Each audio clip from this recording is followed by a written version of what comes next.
Okay, I think we've got most everyone out of the waiting room right now, and just wanted to welcome everyone to Cultivating Communities, a TAGC workshop that was generously put online for all of your viewing pleasure here today.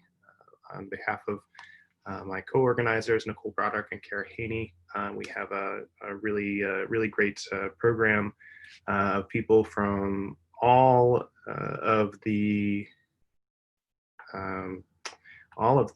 communities represented by the TAGC here today. And I'm just going to put up the agenda for today. And as you can see, we have flies, zebrafish, humans, mice. We even have some Xenopus, Arabidopsis, and microbes as well represented here in our speaker list today. As a reminder, as we're all, I'm sure, familiar with Zoom and Zoom seminars these days, please keep your mute on. You're welcome to share video of yourselves. Certainly nothing, we don't want any Zoom bombing here today, but we should have time after each talk for questions. Please use the chat for that, and we'll also be collecting all of those questions for that are asked but unanswered for the general discussion at the end. And we anticipate the general discussion to start at around 3 o'clock Eastern Standard Time. So want to dive in straight away. Again, my name is Buck Samuel, and we're all here because we're interested in the microbiome and aspects of the microbiome. And I'd like to start a lot of my talks about the microbiome with this picture, because it's a really beautiful picture of the microbiome. It shows sort of the scale that we're talking about here. This is a picture of feces and human feces here, and you can see that this tree-like structure is maybe a piece of dietary fiber in our diets. But what's maybe less apparent are some of the host influences here, and maybe the shed mucus. And so you can think about this complex community of microbes having and being shaped by both host genetic influences and dietary influences. But certainly I like this picture too, because really it could be in the gut of any organism. So all animals across and even plants too, as you'll hear from Cara Haney later, go through this process of recruiting microbes to help them to in many ways. And what's also important, as we all know, is that these communities can predispose or even contribute to transitions between healthy and diseased states. And this is true in many different systems. And also, the functions that they provide are often common across different systems as well. You can see functions such as providing key nutrients, being able to metabolize specific products in our diets, protection from pathogens, detoxification of harmful chemicals, or even fundamentally our development as animals is shaped by microbes. And so the integration of an understanding of this process really is something that is learned across systems, across different model systems, and the like. And where we focus in my lab at Baylor is focusing on one of these model systems, C. elegans. And our goal is to really to identify both host and microbial factors that are mediating these interactions. And we focus on of course, a genetic perspective. And so just to tell you a little bit about C. elegans itself, it has highly conserved mechanisms for both regulating its biology and its also interactions with microbes. It has long been considered a great system to study development and cell biology, and owing to the fact that we know where every cell is going to be throughout its life, and it's only 1,000 cells to keep track of. With these 1,000 cells, you still get complex organ systems, digestive system, nervous system, reproductive system. Though certainly, it is not the best system if you're looking at circulatory system. It doesn't have blood, and it also doesn't have circulating immune cells or adaptive immune cells. So it's not the model for everything, but we've tried to leverage it for the systems that are important for regulation of assembly of a microbiome. Also, a lot of the features that are important for interacting with microbes across animal systems are conserved from both a structural perspective. It has microvilli in its intestinal cells. It also secretes mucus-like coatings. It regulates its metabolism using highly conserved pathways such as insulin signaling, and also has an innate immune system that is also highly conserved. Together with this, we have a robust number of tools and resources available to do a lot of genetic experiments and testing importance of genes to regulation of the microbiome. These assays can be completed in a relatively short period of time and in relatively high throughput manner. But from a host microbiome perspective, it's great that these small animals, these nematodes, also retain a simple 12-family core gut microbiome that we can easily remove by bleaching and replace in defined manners. And oh yes, and just as it further distinguish our system, we don't have to have animal protocols, or we can freeze them, and they're also transparent. You can look through them. So just so we got everything out on the table here today.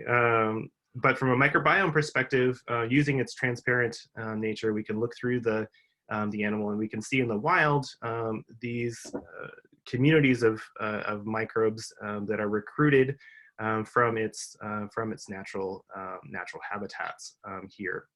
And so you can see that these wild C. elegans, or C. elegans that were raised in defined microcosms, recruit specific microbes from their environment, suggesting that there are specific commensals and symbionts of the microbiome of C. elegans.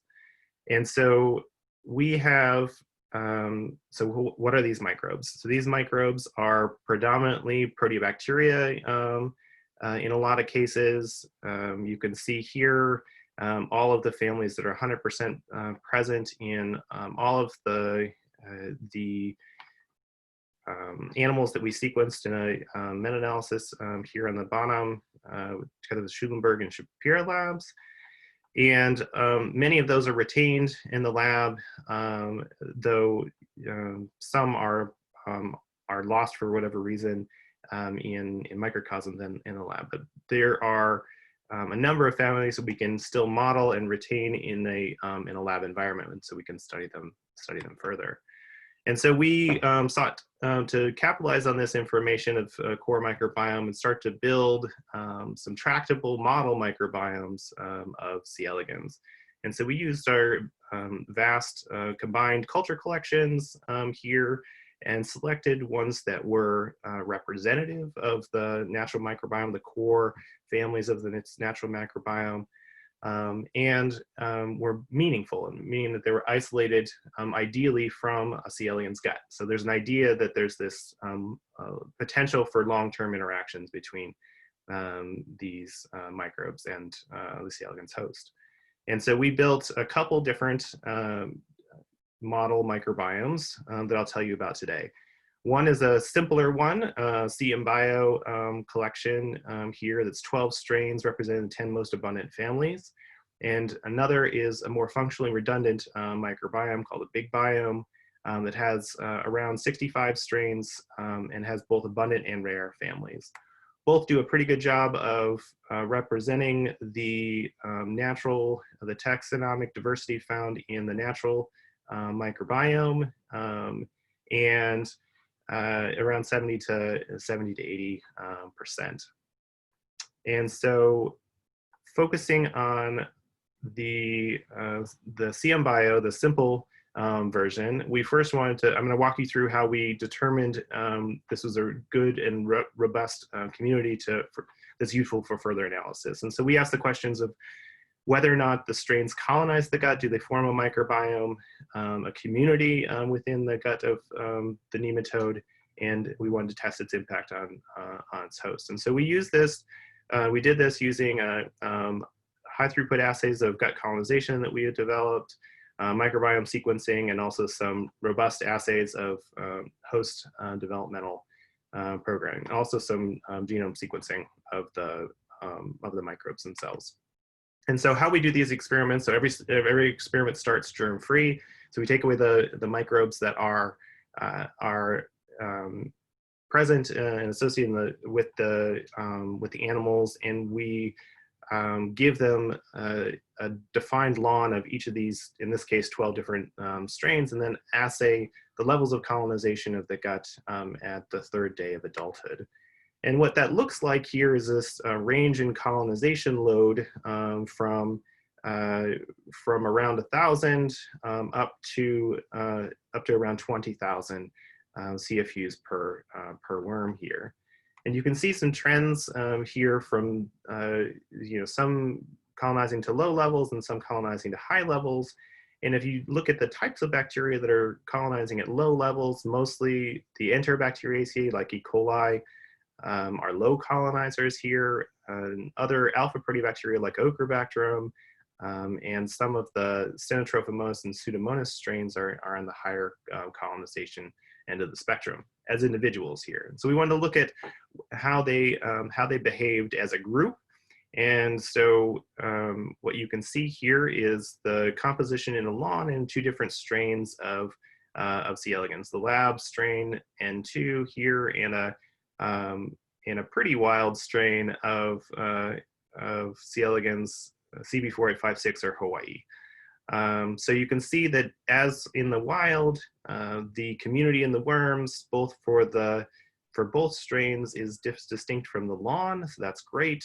And there are also some specific microbes that are enriched or depleted versus the lawn here. So Enterobacteriaceae are a little enriched, as is Cohomonas here. You have higher colonization of Stenotrophomonas, also enrichment of colonization of Bacteroidetes like Chryseobacterium, and also enrichment of Ochrebacterium. But you see that the highest colonizers don't necessarily dominate the community. So there are interactions between the microbes that are important for colonizing the guts of these animals.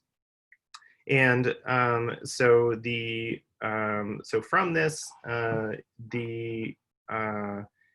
we wanted to test the levels of, or the impact on the hosts. And what we found was that these individual microbes, most of them stimulated faster growth rates than what you see in this, on our lab-raised E. coli here, with the exception of these Bacteroidetes, which slow down growth rates.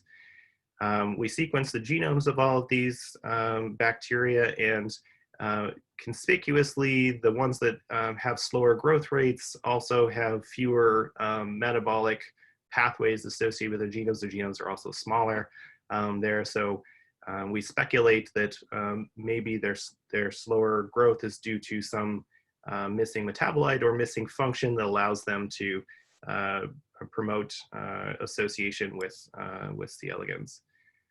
And so this is all together now a great collaborative effort between the Schulenberg, Shapira, Marianne Felix lab, and also Christoph Coletta's lab, who has done some of the metabolic modeling for this paper. It's available on bioRxiv here, so and all the strains are available at our C. elegans genetic stocks center as well. So I encourage you, anyone who's interested, C. elegans or not, those microbes are out there for you to integrate into your analyses. So in what little time I have left here, I just want to highlight a couple ways that C. elegans we can actually learn more about how the genes, the host genetic control of C. elegans controls a larger community, a more functionally redundant community. And so we use this large community and exposed it to 38 different wild strains of C. elegans. And we saw a conspicuous development of 3 different clusters of microbiomes. Most of them fall into this Ochrebacterium dominated community here in red. Another group is we call more stochastic, has a very broad spectrum of colonization levels dominated by these Bacteroidetes here, and then a third community type that hangs next to the lawn. So that's what we consider our non-selective group. You can actually see by replacing this Ochrebacterium GFP with replacing the non-labeled version, you can see this on an animal-to-animal variation level, and see enrichment of this symbiont in wild strains like CB4856 here. What I don't have time to share with you is that this has an impact again on the growth rates of the animals. Those that are colonized by Ochrebacterium grow up faster, they get bigger. They also have many other advantages over other strains. So the microbiome is beneficial to them.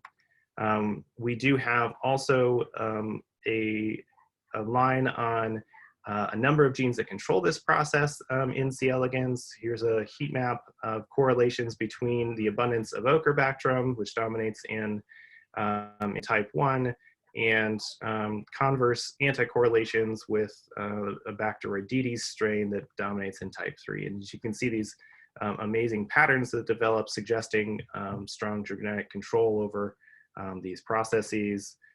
They turn out to be related to and dominated by insulin signaling pathways, though we definitely find some other conserved pathways in that we associate with regulation of the microbiome in other animals as well.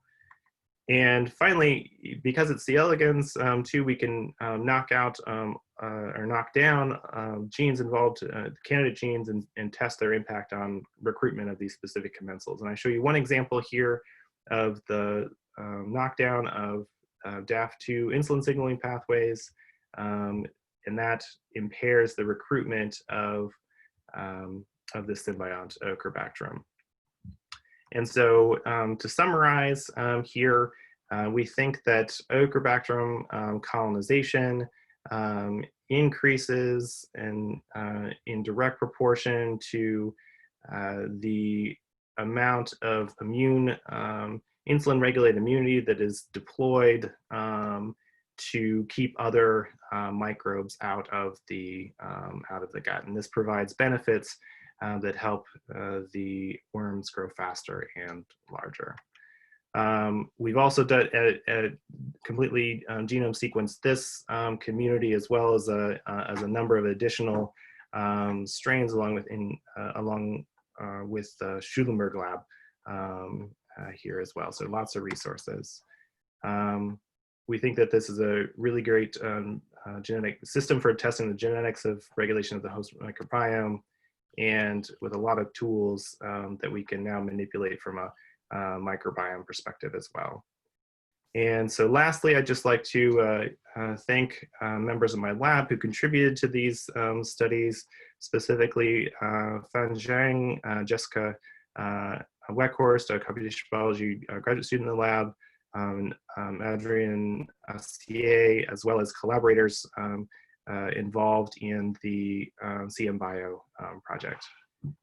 And I think with that, I will stop and move on to our second talk, because I think my timer didn't start there, but I'm looking at the time, and I think that we should probably move on to our next speaker. Please feel free to add the any questions to the chat there, and we'll definitely get to those at the end of the general discussion. Okay, Nichole? All right, thank you, Buck. It was a great talk. So I'm really happy to participate with all of you and looking forward to some really good discussions. So I'm going to be presenting about the model we work with in my lab, Drosophila melanogaster. And so I want to start with this because I think it sort of picks up on some of the great intro that Buck gave about why we like these model systems and why microbiome, I think, has also become so important in a lot of the aspects that we study. There's just this increasing appreciation for it. And, you know, this is ultimately because we and all eukaryotes on this planet evolved in this bacterial world. So just seeing this sort of, you know, origin and the time that these different organisms have spent on life. And what our studies have shown as we've looked at this is that the microbiome has really diverse and significant impacts then on animal biology. And this is kind of highlighting that with, I think, when microbiomes started becoming a bit more mainstream, so even on the cover of The Economist. And really, it's because of all these impacts on things like metabolism, immunity, development, and behavior. And the beauty of our model systems, and we'll all talk about different features of them, is they allow us to, in some cases, look at simpler systems that are more genetically tractable and understand them. But it also allows us to look across this you know, time scale and to see what's important for different animals as they've evolved over time and what's common, especially amongst them. So that, you know, the commonalities and the differences. And that's a key thing that I think will come out of these talks. And flies are no different than what we've seen in other systems. So we know they have important impacts in things like immunity, intestinal homeostasis, reproduction, nutrition, and metabolism, and feeding behavior. And I'm just pointing out some of the labs that have really contributed to this work in recent years. If you're not on there, I apologize, send me an email and I'll make sure to put you on the slide the next time. So in the lab, we really like using Drosophila melanogaster because in terms of comparing it, we think it has some really great comparisons to mammals. So if we look at things like the digestive tract, nervous system, circulatory system, and body organization plans, there's a lot of nice relationships and commonalities, including genes that are shared amongst them. We have a lot of beautiful genomic and genetic tools. 100 years of fly research have given us that. And flies in general, I think, in terms of their ecology, are also just really interesting. And I think more and more people are appreciating that too, that they're not just this organism in a kind of a lab rat. They live in really microbe-rich environments, and it's always been thought that this is why they have evolved a lot of potent immune responses to face these potential pathogens. But now when we look at this through a microbiome lens, we also know that the microbes that are on this fruit where they're you know, being laid as eggs and developing as larvae and then reproducing as adults, also is composed of their microbiome. And more than that, it's also the microbes that are decomposing these fruit that they're feeding off of. And so for me, this gives a really great system to study this sort of the spectrum of interactions a host has with its microbiome, from microbiome to pathogens to its own food source. And so understanding the commonalities, so how the host interacts with those different features, I think is something that we can really offer from the fly community and that people are working on. So as Buck sort of pointed out in his system, and I already mentioned, we have a lot of nice comparisons with what we look at in terms of especially human systems or other mammals. But in our case, we have a much reduced complexity. So flies are heavily associated with primarily Lactobacillus and Acetobacter, and those that are found in the wild are more diverse than what we see in the laboratory, but we still see pretty consistent representation of at least these two genera across the spectrum. But tens of microbes versus the hundreds to thousands that we see in the human system. We can also rear these germ-free or azenic, so we can take the embryo stage, treat it with bleach essentially, and then put them into sterile food and sterile environments and then rear them for generations, as long as they're provided an adequate nutritional source. And so this has been a great tool because it allows us to do the extreme comparison. What are the phenotypes we see of a fly that has been reared with a microbiome versus those that have been reared without? And so my lab uses that to try to understand a lot of aspects of both microbiome establishment, but then also, and probably more so, what are the mechanisms of these host-induced phenotypes. So we're interested in a lot of things with microbe interactions, both in the gut, but then also with food. We've worked on some aspects looking at how the flies are responsive to this microbiome and how interactions between the microbiome can drive certain behaviors. And a lot of the work we do has been focused also on things with the host immune response. And this is the aspect I'll focus on today. So we know the microbiota is really important for establishing the basal immune responses. And in turn, these immune responses feed back, particularly in the gut, to control things like microbiome composition, density, and localization. But what I want to talk about is what we've learned from actually a nice comparison to another fly, another dipteran, so the tsetse fly, and in particular, moving outside of the gut and what the microbiome is having a role in terms of the cellular immune responses.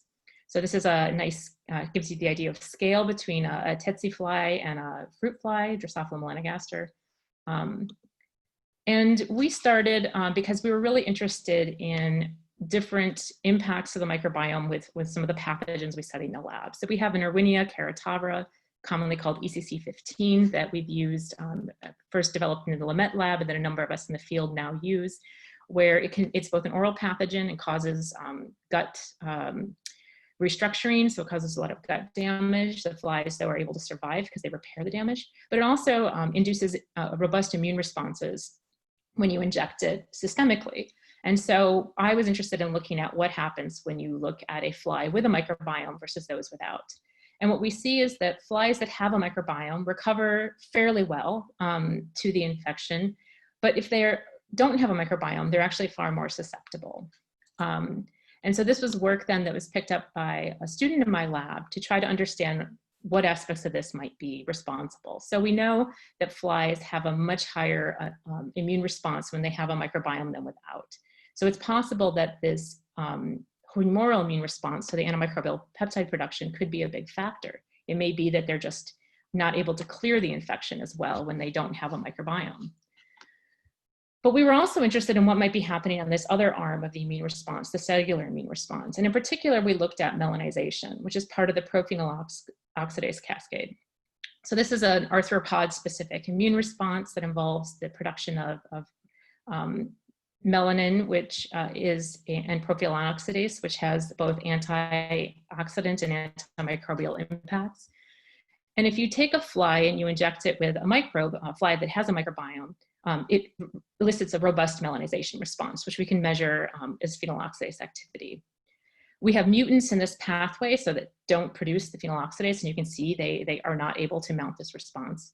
But what was intriguing was if we took wild-type flies that lacked a microbiome, we found that they had a response that was substantially decreased. So, not as high as what we would see in a normal conventionally reared fly. In some cases, even as low as what we would see in a mutant. And so we were really interested in what might be impacting this. And one of my students in particular, Rose Dijic, picked this up to try to understand, does the gut microbiome impact the cellular immune responses, and what is sort of the impact of that? And about the time we were starting to figure out how to study this, I got a nice serendipitous phone call from a colleague down the road, Brian Weiss at Yale University, and he works with tsetse. And so he contacted me because they have this interesting system. So tsetse is a really weird fly that basically gives live birth. The single larvae is fed from a milk that is highly provisioned in terms of its nutrients from a obligate microbe, a Wigglesworthia. You can feed the mother antibiotics and then get a germ-free, essentially, larvae. And if you look at these aposymbiotic animals, they're very immunocompromised, and in particular, they lack hemocytes, or the insect blood cells. They did an RNA-seq of this, and one of the most highly regulated genes in this by the Wigglesworthia was an odorant binding protein, odorant binding protein 6. And so they started looking at this because they were really intrigued why an odorant binding protein might be having a role in this response. So if you use RNAi to knock down OBP6, you see that these flies have reduced survival with sterile injury. So this is a non-microbe association. This is just looking at sterile pricking. And it looks like one of the big issues is they're unable to properly repair wounds that occur.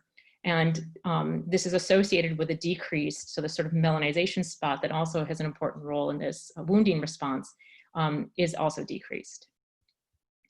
The cells that facilitate this are crystal cells in flies. And so you can do this nice trick where you heat up the fly and you can cause the crystal cells to burst, and they leave these melanin spots all around the fly's body.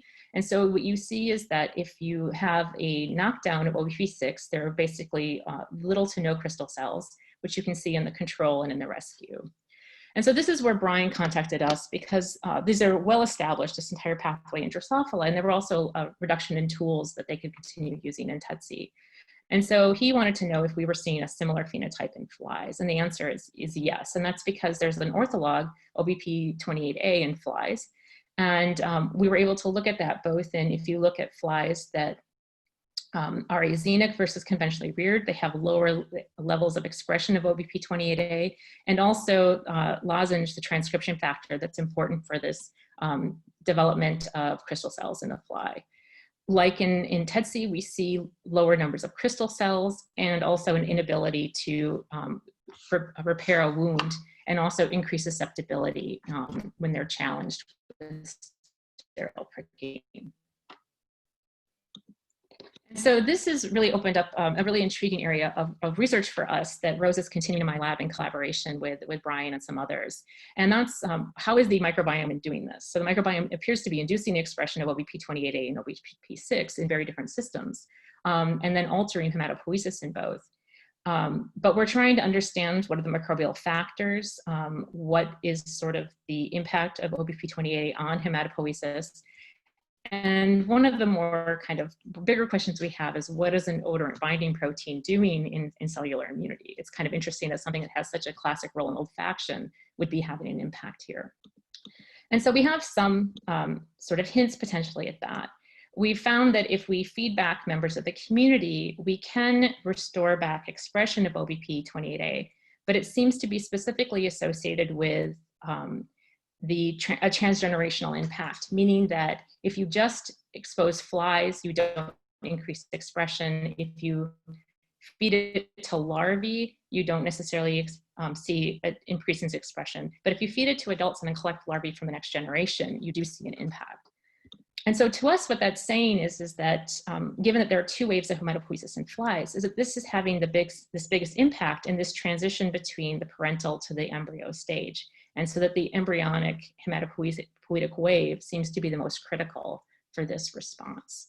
And so we're excited to be getting back into the lab and trying to understand this more, but we're pretty intrigued by this transgenerational impact and sort of how this then has phenotypes both at the larvae, but then it give us phenotypes in the adults.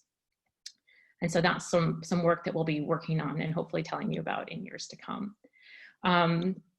So with that, I'll quickly introduce my team. So Rose is the one who's doing the work. Sandro is an undergraduate who worked with Rose and who was actually looking at impacts of some chemicals, in particular glyphosate, on this melanization response, because we've seen in mosquitoes and some other insects that it appears that glyphosate can impact melanization. Danny in my lab has done some really great work looking at the microbiome impacts on food, and she has some great papers that have just been recently published around bioarchives that I welcome you to look at. Madison and Alex are working on various responses with both pathogen microbe interactions and then microbe interactions in the gut.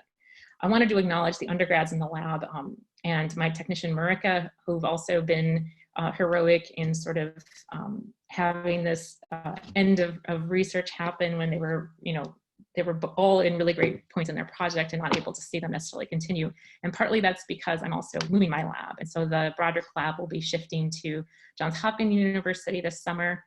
We have opportunities for postdocs. So if you are interested, please reach out because we'd love to have some people join us to work on these questions. Two final things.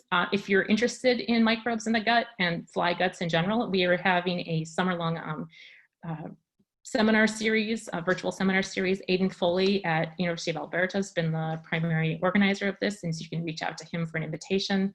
We also, unfortunately, the meeting I was organizing at Beneficial Microbes was postponed this year, and it's not going to be in 2025. It's obviously going to be in 2022. However, we're trying to figure out about the potential to do what we're calling sort of a Beneficial Microbes summer camp, where we'd really like to offer trainees and postdocs an opportunity to give talks, because we know that you guys are, in many cases, the ones most hurt by this. And so be a lookout for announcements on that on our Twitter handle, but you can also reach out to me if this is something you would be like to be interested in participating in, or even perhaps hosting. And with that, I will end and stop sharing my screen. And I think I don't have time for questions. I think I'm exactly at 15 minutes, so. That's great. Great. Thank you so much, Nichole. And just a reminder for anyone with questions, we'll collect questions when there isn't time from the chat and address those at the end. So feel free to add those in when you while you have them. So anyway, but we'll move on to Karen Gilman, who's next. She's going to tell us about zebrafish. Great, thanks so much. It's really an honor to participate in this session and to share with you how we're thinking about zebrafish as a model system for studying host microbe interactions. And zebrafish have some advantages of the other model systems you've already heard about, also some unique advantages that I'll be talking about. Zebrafish have a long history of being a model system for studying vertebrate development and genetics. And we can take advantage of some of these traits, the similarities with mammals, their optical clarity and their genetic tractability in our own studies. And another important feature that we take advantage of is the large population sizes that we can work with. And this is important in microbiome studies where there can be very subtle effects of associated microbes, and we need that kind of power in our studies. So we can use the zebrafish as a platform for understanding factors that shape microbiome assembly. And for example, thinking about how hosts with altered genotypes might have differences in their microbiomes, or animals exposed to different environmental factors such as antibiotics. Here, this is just an example of a study where we looked at the importance of developmental stage on microbiome assembly across a large cohort of siblings derived from this parental cross, and we're just profiling the microbiome composition across these individuals across time, and you can see that there's real differences between larval and adult stages. I think you can also appreciate how much inter-individual variation there is, and I think this is an important parameter that people working with model systems need to keep in mind, that even if you've done everything to control genotype and environment, you still are going to be thinking about individuals with different microbial associates. The zebrafish is also really powerful because we can manipulate its associations with microbes. And so this is just an example of methodologies that my lab and also our colleague John Rawls's lab have developed to derive sterile or germ-free zebrafish. This is looking at the transverse section of the intestine, and then we can use that as a platform to add back different microbes. And so these kinds of experiments then allow us to compare conventionally reared and germ-free hosts and make inferences about different host traits that require input from microbiota for their normal development and function. And then we can also use notobiotic animals where we've monoassociated them or added defined consortia, and then make inferences about what types of microbes are sufficient to promote particular host traits. And another strength of this system that I want to highlight is pioneering work of my postdoc Travis Wiles, who's developed a lot of really wonderful bacterial genetic tools for manipulating wild bacterial isolates. And I'll emphasize this is not just restricted to zebrafish-associated isolates. And for our group has really opened up a lot of opportunities for manipulating the microbial side of these associations. So just to start to think about how microbes impact animal development, this is some initial observations we made in our germ-free animals, looking at the maturation of the intestinal epithelium. And what we found is that in germ-free animals, there's a paucity of secretory cells. Here we're seeing mucus-secreting goblet cells, and we also see a reduction in the number of hormone-secreting enteroendocrine cells. And this was interesting to us because there's actually a lot known about the genetic basis of the specification of secretory cell fates in the intestinal epithelium. And in particular, if we think about what this phenotype looks like, a paucity of secretory cells actually looks a lot like a state where you have activated Notch signaling. And so we could start to do some microbiota genetic epistasis experiments, looking at how the microbial colonization state could impact phenotypes regulated by Notch signaling. And so here, what I'm showing you is a delta D mutant with reduced Notch signaling. We see increased numbers of goblet cells. And if we would manipulate the microbial association of these animals, we see that even in the germ-free state, we have a similar high level of goblet cells. So, and the opposite phenotype from a germ-free wild type, implying that then the microbiota are acting upstream of this point in Notch signaling. We could also think about what kind of genetic basis might be involved in perception of these microbes. And here we looked at reducing the innate immune signaling by using a morpholino targeting the common adapter MID88. And in this case, what we see is that the MID88 conventionally reared animals have low numbers of goblet cells, similar to wild type germ-free animals, and similar as well to germ-free. So they're recalcitrant to the effect of presence or absence of microbiota. And so then we could combine this and look at what happens if we knock down MID88 in the delta D background. And again, we see that these animals are have consistently high numbers of goblet cells and are recalcitrant to the knockdown of MID88. And so this then allows us to put, sorry, that's my dog, put into a pathway that we knew that Notch signaling was really important for modulating cell fate in the intestinal epithelium.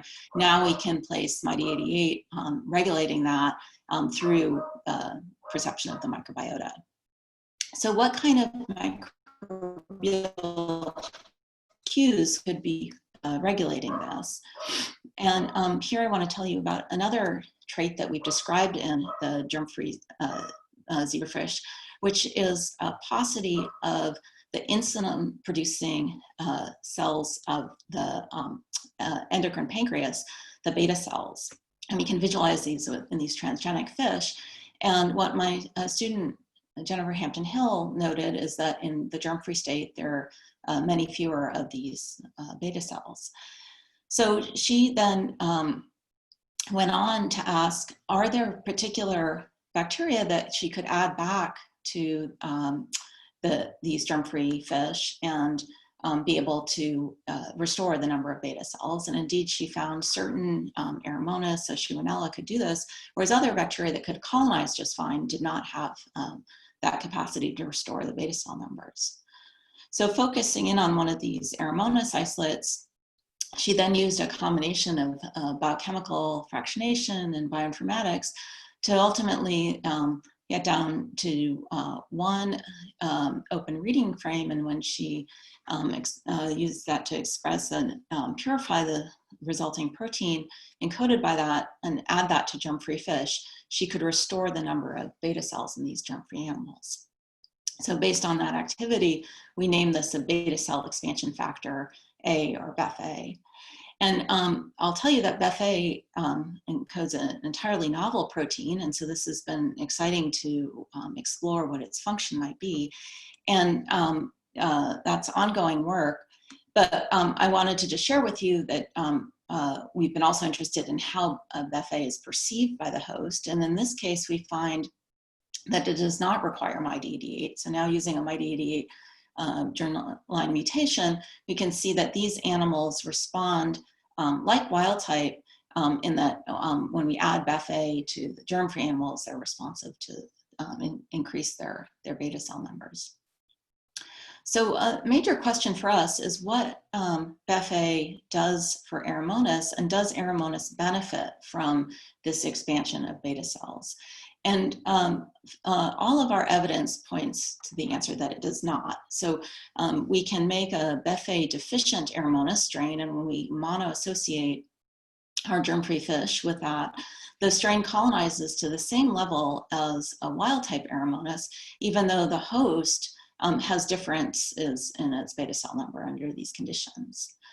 And at this point, the only phenotype that we've been able to associate with a BEF-A deficient Aeromonas strain is that when it's competed head-to-head with a wild-type strain in a dissociation context, where there's a normal number of beta cells, then this BEF-A mutant has a slight competitive disadvantage. So we're also actively pursuing this trait of BEF-A. But it just brings me to now a larger framework that we've been thinking about the nature of the kinds of microbiome-derived cues that influence host phenotypes. And so there's been a lot of interest in microbial-associated molecular patterns that are perceived as ligands for different receptors, such as the toll-like receptors, the NOG receptors. But there's also a growing appreciation that different types of innate immune receptors sense activities, not just ligands. And this has gotten us thinking about microbial-associated competitive activities that microbes use to compete with each other in complex communities. And these would be things like degradative enzymes, nutrient scavenging molecules, membrane disruptors. And we think that these are really key secreted components of these microbial milieu that are primordial unicellular eukaryotes would have had to contend with. So these are molecules that target really fundamental features of cells shared by eukaryotes and prokaryotes. And so early eukaryotes would need to have developed certain kinds of sensing mechanisms to sense these microbial-associated competitive activities, or MACAs, and be able to respond to them. And in fact, also would likely have produced similar types of activities to compete in this kind of environment. And so we speculate that now, thinking about complex multicellular hosts, that they produce similar types of activities familiar to us as these microbially associated competitive activities as defense mechanisms. So we see examples of membrane disruptors, degradative enzymes, or nutrient scavenging molecules that are produced by hosts, and we can refer to these as MACA mimics, that play important roles in controlling associated microbial communities, but also have interesting immunomodulatory and other quite profound impacts back on the host tissue. And so in thinking about this framework, we think that microbes, but also host tissues, are producing these types of molecules that can have very important competitive roles between cells, but also can then feed into programs of immunity and defense, healing and regeneration, and growth and development. And this is a framework for thinking about how microbes have such profound impacts on the hosts that they host. So I'll end there. I want to acknowledge the members of my lab, current, as well as former members whose work I highlighted today, collaborators and funding. And I also wanted to just take a moment to mention a really wonderful program at University of Oregon, a summer program for undergraduate research targeted at recruiting students from underrepresented minorities into the sciences. Unfortunately, we weren't able to hold this program this summer, but it has a long history, and I encourage people to look into it for next year. And I think I'm just about at time, so I'll stop here. That's great. Thank you so much, Karen. I think there might actually be time for one quick question, if anybody has one right now. Otherwise, the chat has been active there with lots of questions, so we can continue to use that as well. Okay, so maybe.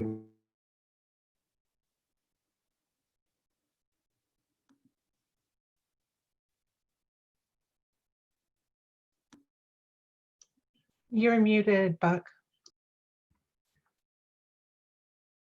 Sorry, so next we have Emily Davenport up here making the transition to humans.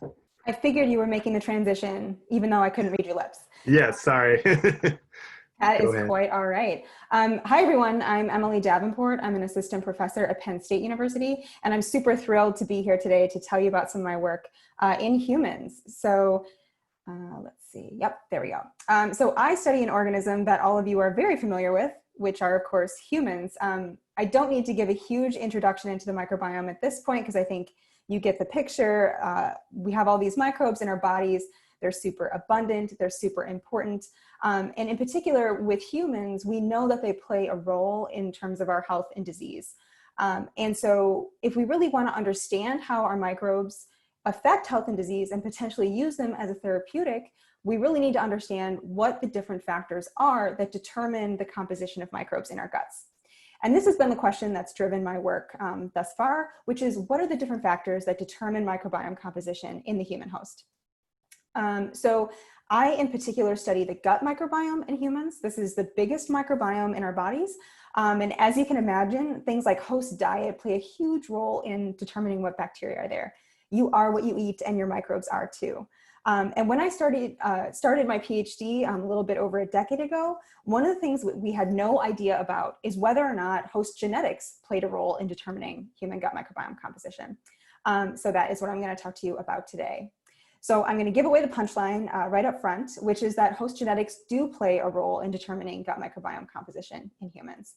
So specifically, what I'm going to show you is that, one, the relative abundances of certain bacteria in the gut are heritable. And when I say heritable, I don't just mean that you get a specific strain from your mother when you're born, for example. What I mean is that they are genetically determined, or genetically influenced, I should say. And the second thing is, knowing that, can we then go ahead and identify variants in the human genome that are associated with these bacteria? And by doing this, this gives us clues into how the human host is interacting with this complex ecosystem in our guts. All right, so I'm going to show you results from work that I've done in 2 different populations today.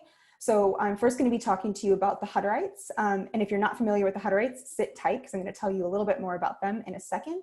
But I'm also going to be showing work that I did using a big cohort of twins that live in the United Kingdom, otherwise known as Twins UK. And I'll tell you when I'm going from one to another.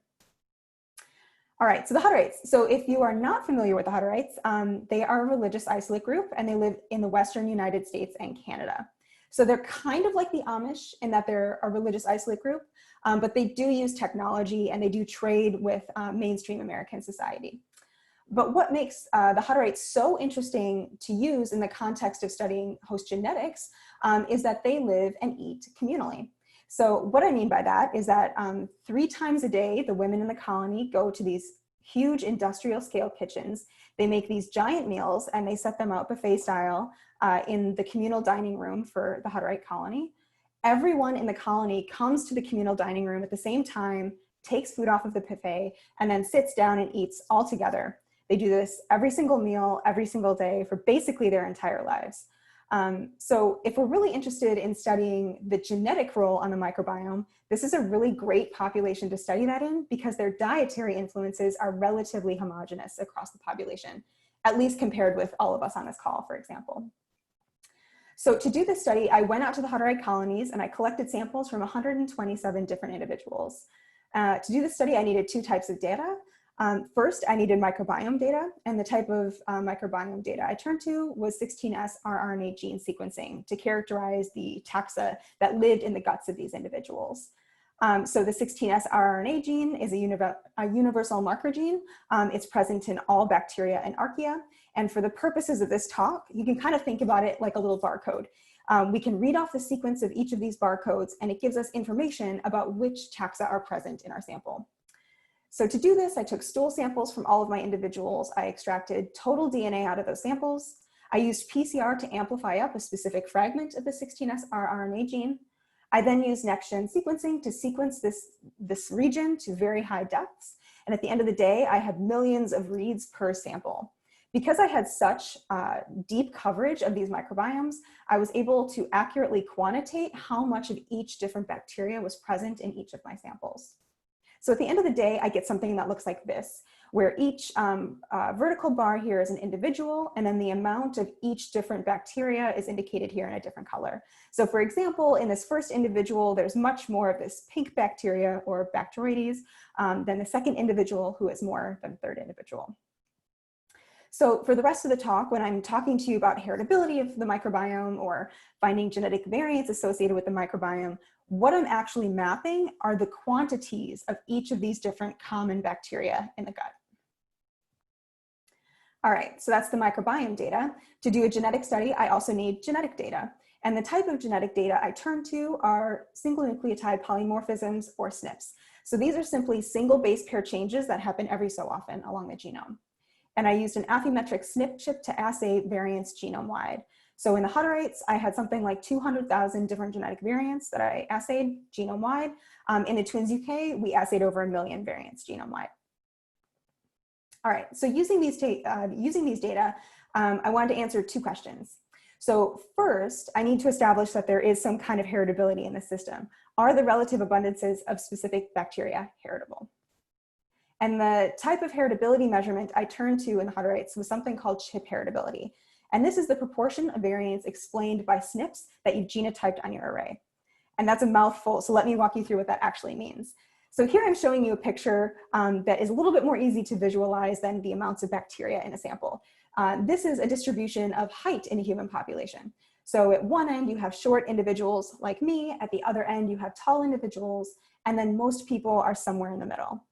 And as a geneticist, what we're often really interested in is understanding how much of the variance in this phenotype is due to genetic factors versus environmental factors. So I'm just going to rotate this image on its side. And again, we're interested in the variance of this phenotype. How much is genetic and how much is environment? So I'm going to pop up a little graph here. And how this works with chip heritability is that for each variant we look at on this genotyping array, we can go through and calculate how much of the variance does that particular variant explain. So for example, this first SNP here, let's say explains something like 20% of the total variance. We can move on to the next SNP and that explains something like 5%. These next 3 SNPs don't explain anything. And then this last SNP explains, let's say 10%. So we go through and we sum up all of these individual variants explained, and this gives us a point estimate for the total amount of genetic variants, the total amount of variance that is explained due to the genetic variants that we've assayed. This is not a deterministic process, so we can repeat this over and over and over, and this allows us to get error estimates around that point estimate of heritability.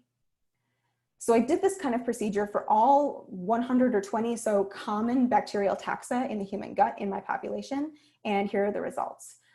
So again, these purple dots are the point estimate of heritability, and then these gray bars here are the standard error estimates around that estimate.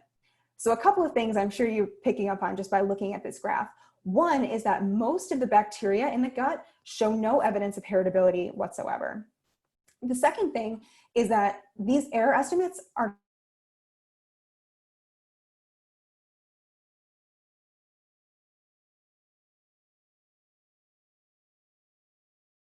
zero. So in the end of the day, we get about 10 to 15 different bacterial taxa that we consider heritable. The error bars around this estimate are pretty big, so we don't know the exact heritability measurement, but we believe that there's some heritable component to these bacteria, which I've listed here for you. So back to this first question, are the relative abundances of specific bacteria in the gut heritable? Yes, it's not everything in the gut, it's a select sliver of bacteria that are in the gut, and their heritability is somewhat moderate, but we do find that there is a heritable component to the human gut microbiome. So now that we know that, we can go in and ask the question, okay, well, what are the human genetic variants that are responsible for this heritability? And by doing this, again, this gives us a little bit of a lens into what host processes, genes, pathways might be important for that interaction that we have with our gut microbiomes. So to do this, I did a genome-wide association study approach. So how this works is that for any given location in the genome where you have a SNP, there's going to be three genotype classes across individuals. So for example, some individuals in the population might have 2 C alleles at this location, CC.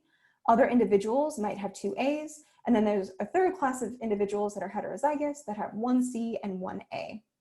So for most locations in the genome, we don't necessarily expect that they're going to be associated with bacterial abundance.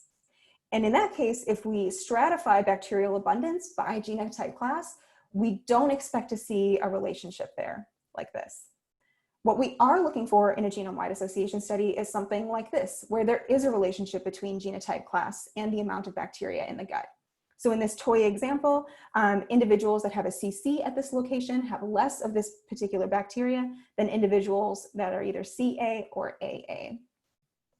So I did this type of analysis for all of the 100 or so common bacteria in the gut and all 200,000 variants in the Hutterite study and over 1 million variants in our Twins UK study. And at the end of the day, in each study, we get something like 10 or so genome-wide significant hits. And I don't have time to share them all with you today, so I've just picked my favorite one to talk about. And that is that the lactase persistent variant associates with the amount of bifidobacteria in the gut. So when I'm switching now to our Twins UK results, and this is work that was led by an excellent former graduate student in my postdoc lab, Julia Goodrich. And we did this genome-wide association study strategy using these Twin UK samples. And here are the results for when we did this for the amount of bifidobacterium in the gut. So what I'm showing you is a Manhattan plot. So there's each point here represents a single SNP in the human genome. So there's roughly 1 million different points on this plot. They're ordered along the x-axis by the chromosomal position, and then their significance of association is along the y. So the higher up a point is on this plot, the more significantly it's associated with the amount of bifidobacterium in the gut. And what you can see here is that there's a couple of points on chromosome 2 that are popping up over genome-wide significance.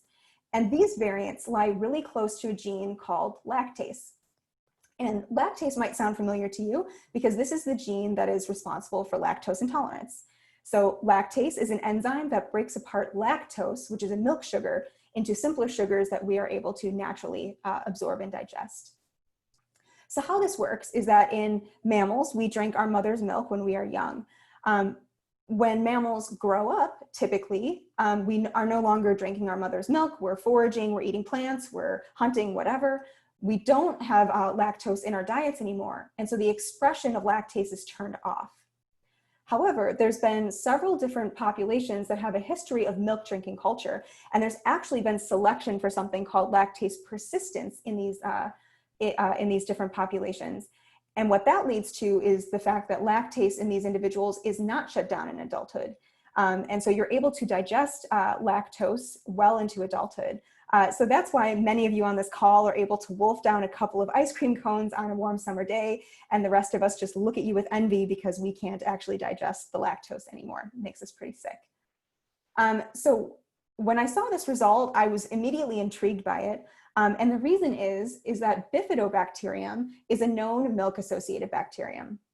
So it's highly prevalent in infant guts, and then it tends to decrease in abundance as we age. And we know that the genomes of bifidobacterium found in mammals contain a lot of enzymes that are responsible for breaking down milk oligosaccharides, including lactose.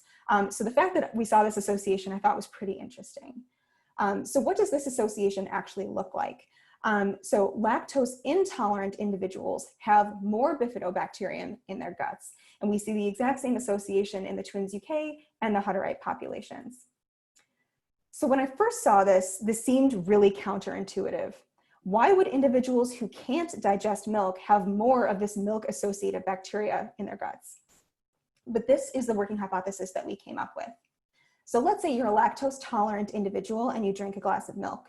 That milk passes through your mouth, through your stomach, and into your small intestine. In your small intestine is where you express lactase, and this breaks apart the lactose. By the time that food bolus reaches your large intestine, which is where the bifidobacteria live, there's not much lactose left over, and they remain in relatively low abundance.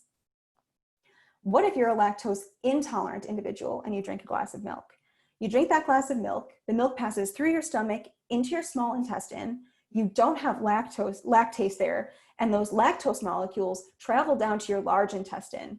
That's where the bifidobacteria live. They're able to now utilize that as a carbon source, and they're able to grow up into high abundance, which is why we think we see more bifidobacteria in the guts of lactose intolerant individuals. So this is the case if you have milk in the diet. What if you don't have any milk in your diet? In that case, what we predicted is that you'd have relatively low levels of bifidobacterium no matter what your genotype was, because you don't have this extra carbon source in your diet.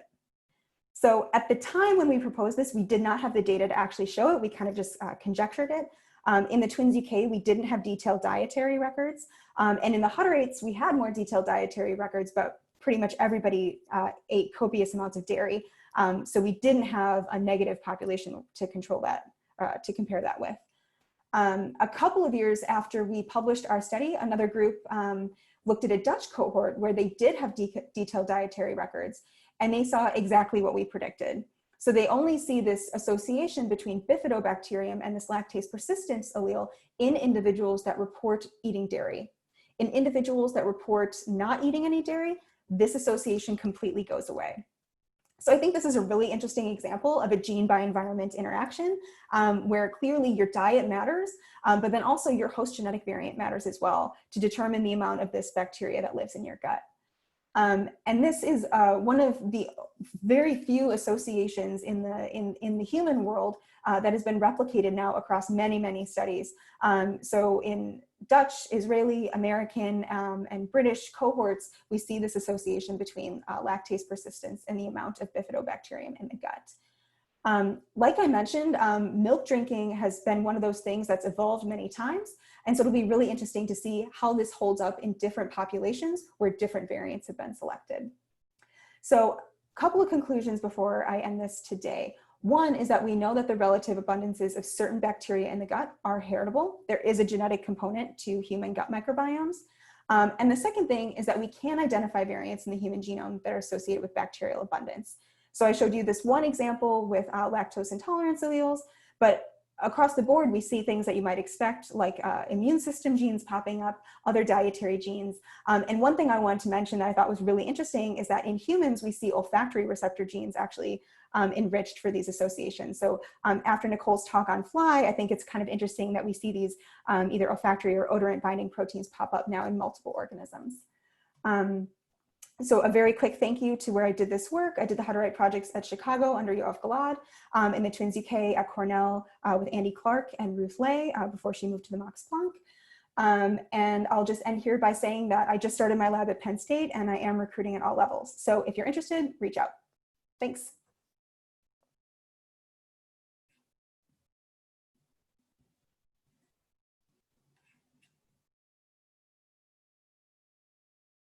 I think you're muted again, Buck. You're totally right. I think you have some questions in the chat there that you can respond to. We can get to the discussion, but I think we'll move on to the next speaker, which is Federico Ray, who's going to bring mice into this equation. Occasionally those are used for microbiome studies. Take it away, Federico. Yes, good afternoon, everybody. And so it was a wonderful talk by Emily that actually set up nicely my talk. And so we're using mice and sort of with similar approaches that Emily described. And so, I'm going to tell you about this system genetics approach that we're taking to learn about microbe-host interactions. And this is a project that we recently started in my lab. So this is very much work in progress. Everything that I'm going to show you today is has not been published. So I don't think I have to convince this audience that microbe-host interactions have many levels of complexity. This is certainly true in the model that I study, which is the mammalian gut.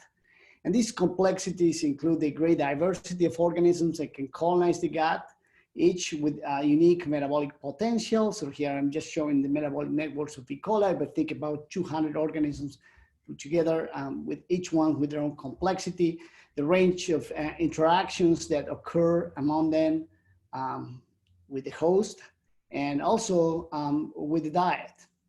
And so, we're trying to figure out sort of how we prioritize our efforts. What are the metabolites that are relevant to microbe-host interactions? And we think that the host genetics, which as Emily showed us, is known to control the composition of a gut microbiome, can help us break down this complexity.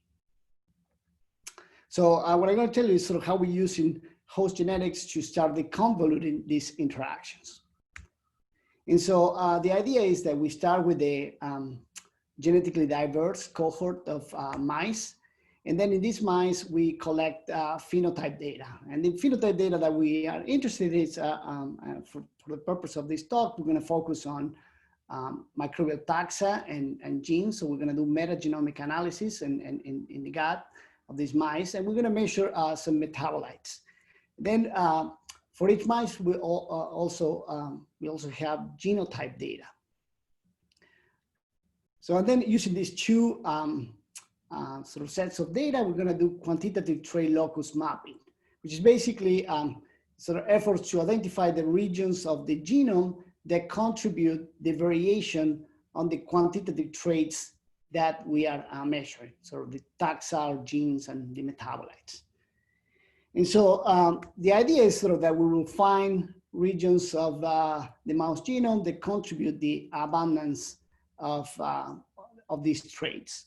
But then when traits without known relationship are highly correlated at a specific locus, like I'm showing here, then you can sort of come up with hypotheses that we follow up.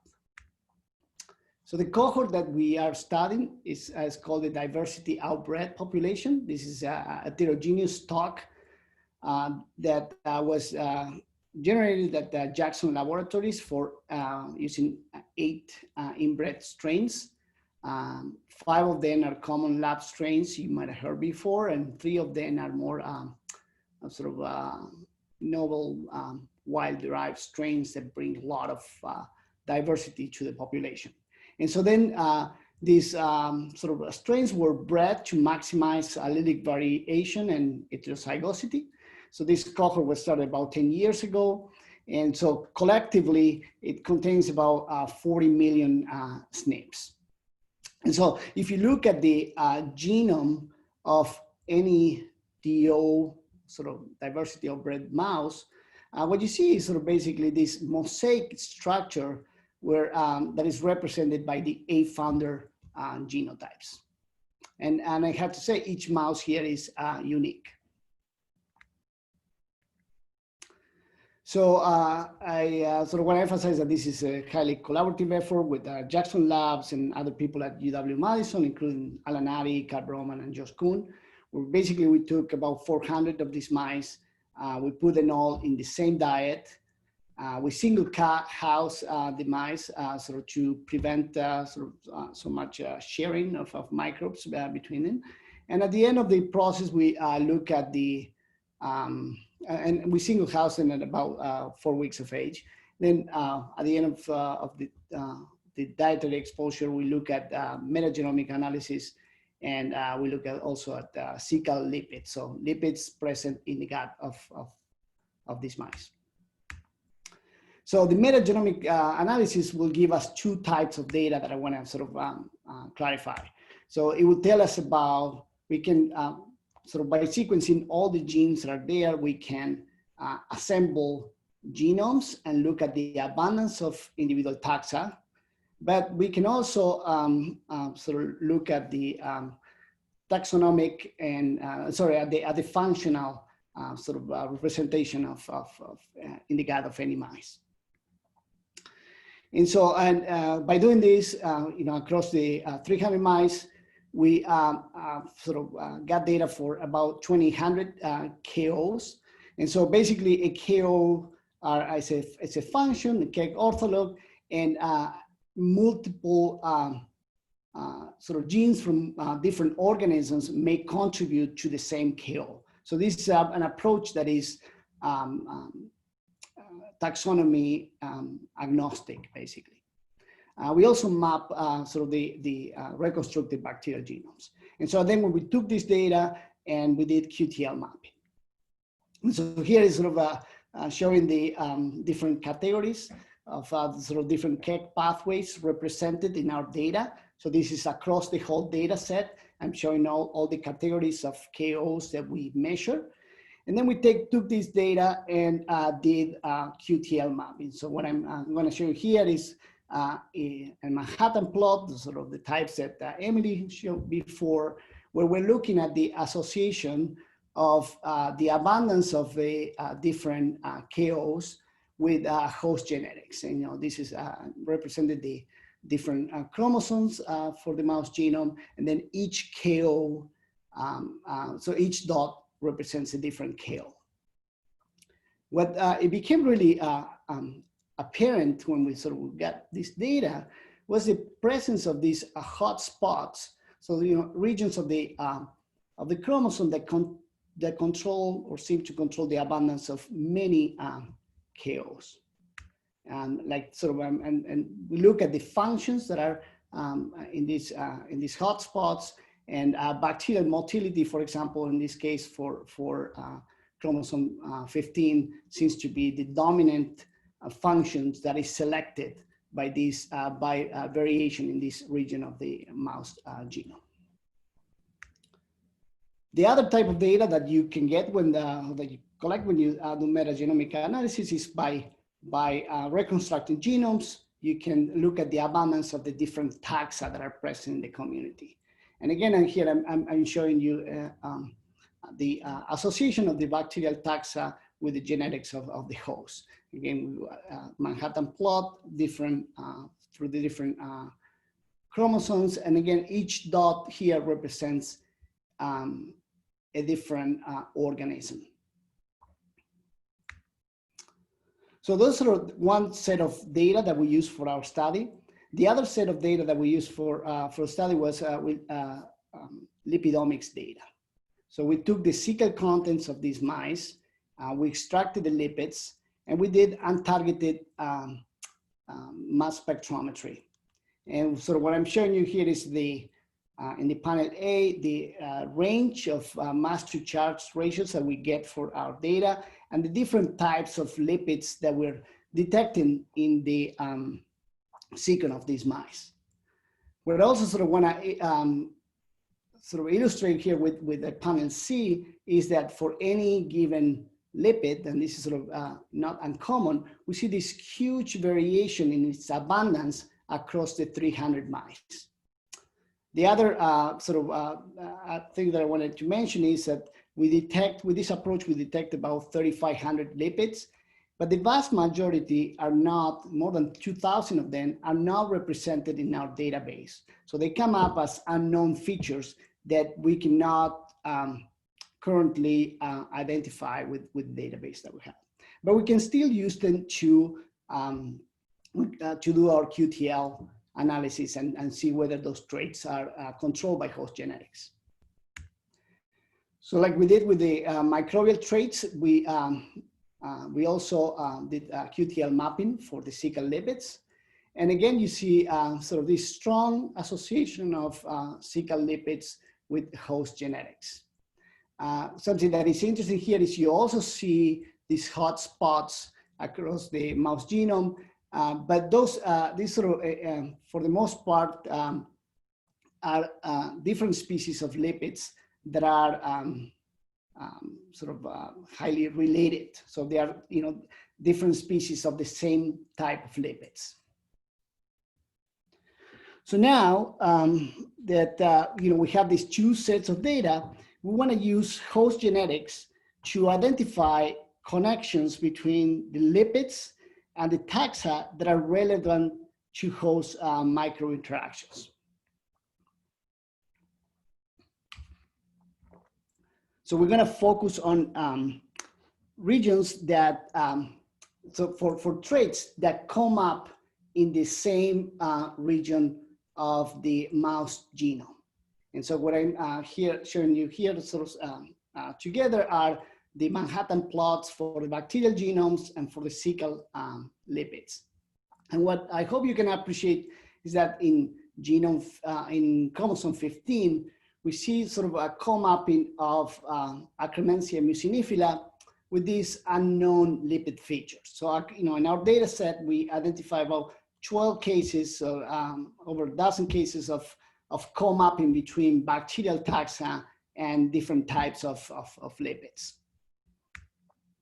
So this got me really interested because Akkermansia is an organism that has multiple beneficial effects on the host. So for those of you that never heard about Akkermansia muciniphala, belongs to the Microbiome phylum.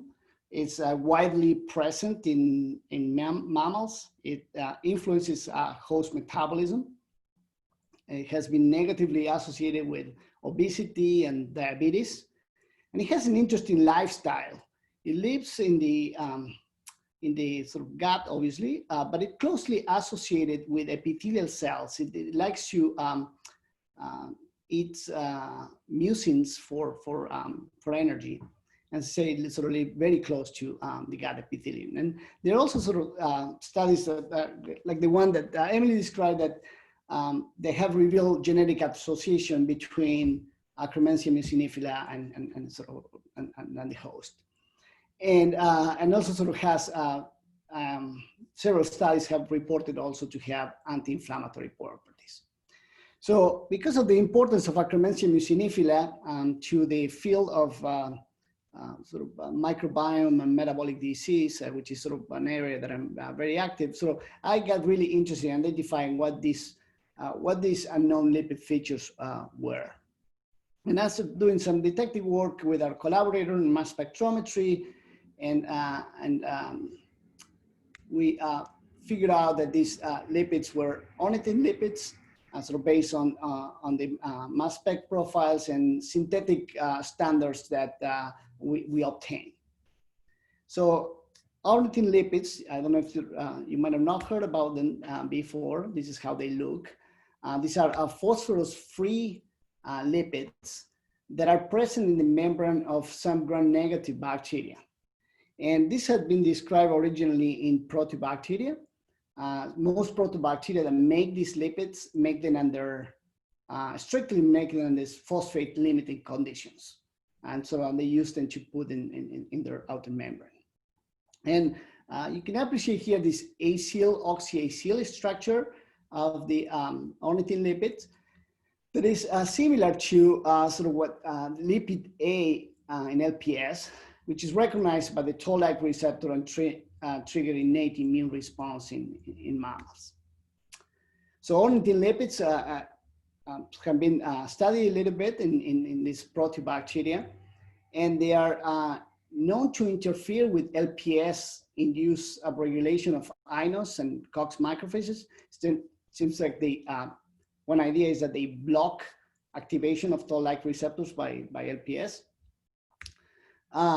They can also prevent, if injected in mice before the injection of endotoxin, they can prevent the lethal effects of endotoxins when given IV.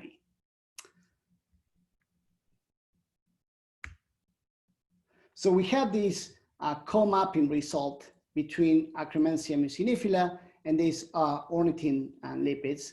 And we were interested in learning or figuring out how these two traits are related. So the obvious experiment to do was to test whether Akkermansia could produce these lipids. So we basically grew in vitro Akkermansia mucinifila, another gram-negative bacteria that colonized the mammalian gut.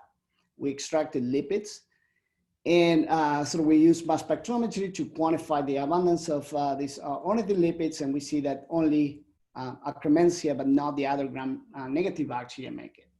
Something that I want to emphasize is that the conditions where we grow this Akkermansia and the other strains was have high levels of phosphate, sort of levels at which phosphate will completely inhibit production of ornithine lipids by other proteobacteria that are known to make this. We also tested whether these lipid extracts, these ornithine lipids are made in the gut of mice when Akkermansia is present. So we mono-associate germ-free mice with Akkermansia or Akkermansia plus other taxa. And what we see is that germ-free mice or germ-free mice colonized with E. coli or Bacteroides tetraiotomicron do not have these ornithine lipids, whereas when we introduce Akkermansia mucinifila, we detect these lipids in the gut of the mice. So why do I think this is exciting? Well, I think this is exciting for multiple reasons, but Akkermansia mucinifila is the most promising bacteria, sort of in terms of beneficial metabolic effects. There are several clinical trials that have been done that show promising effects on obesity and diabetes. It's not completely clear how it works. I also told you that it lives close to the epithelial cells in the gut, and it's not clear how it withstand that environment there. And so the ornithine lipids may help us sort of maybe provide some answers for that. And so there's, as I said, there's some proteobacteria that make ornithine lipids. One of them is Pseudomonas aeruginosa. But Pseudomonas aeruginosa only make these lipids, as I say, under phosphate limiting conditions. But there's this interesting study where they trick Pseudomonas aeruginosa to make these ornithine lipids under all conditions. And what they found is that when Pseudomonas make these lipids, it has a reduced bacterial susceptibility to antibiotics and antimicrobial peptides. You would expect these antimicrobial peptides to be very high in sort of if you in the area where Akkermansia mucinifila lives. They also find in this study that Pseudomonas aeruginosa making these ornithine lipids was pretty much not recognized by the host and did not induce any inflammatory factors when incubated with macrophages. So our hypothesis is that ornithine lipids are important for Akkermansia mucinifila and for the interactions with the host. And this is the first example of a gut bacterium making ornithine lipids and the first detection of these lipids in the gut environment. So the summary of what I just told you is that QTL mapping is revealing numerous regions of the mouse genome that associate with the abundance of microbial features and lipids. We have identified several QTL hotspots. So these are regions, again, associated with multiple microbial functions. And several of these hotspots are not only associated with abundance of multiple taxa, or bacterial functions, but also with lipids. And in a different study, we showed also that they're associated with bile acids. So all of these important for microbe-home interactions. So I think this is exciting because our approach is working to deconvolute complexity in microbe-host interactions. And I'm also excited because using this idea of using host genetics as an anchor to align lipids and microbial phenotypes, we discovered that Akkermansia makes ornithine lipids. Again, this is work in progress. A lot of these we'd like to test it with Akkermansia, and we are in the process of developing a genetic system to try to knock out genes in these organisms. So this is my lab and our collaborators, and Chijun Zhang here is the person that did most of this work in my lab. And with that, I'd be happy to take any questions. Okay, great. Thank you so much, Federico. I think you've already got some questions in the chat there they can respond to, but I think we should probably move on to the next speaker, which is Kevin Cole. Is going to bring us up to date with some phylogenomics and I think even some Xenophis in there as well. Kevin? Yes, I will have some Xenophis. Oops. All right. I'm going to leave my video off. Over this quarantine, I've learned that my internet is not super conducive to Zoom, so I apologize in advance if my sound cuts out.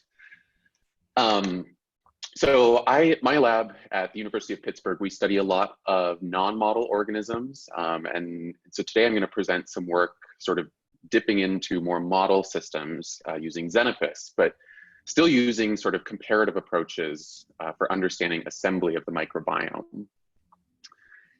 And I think a big question in the field, and that's popped up several times today, is how do gut microbial communities structure across animal hosts? And a paper in 2008 by Ruth Lay and Jeff Gordon and colleagues really asked this question very well. They inventoried the microbial communities of numerous mammal species to ask how these microbial communities are structured across host species.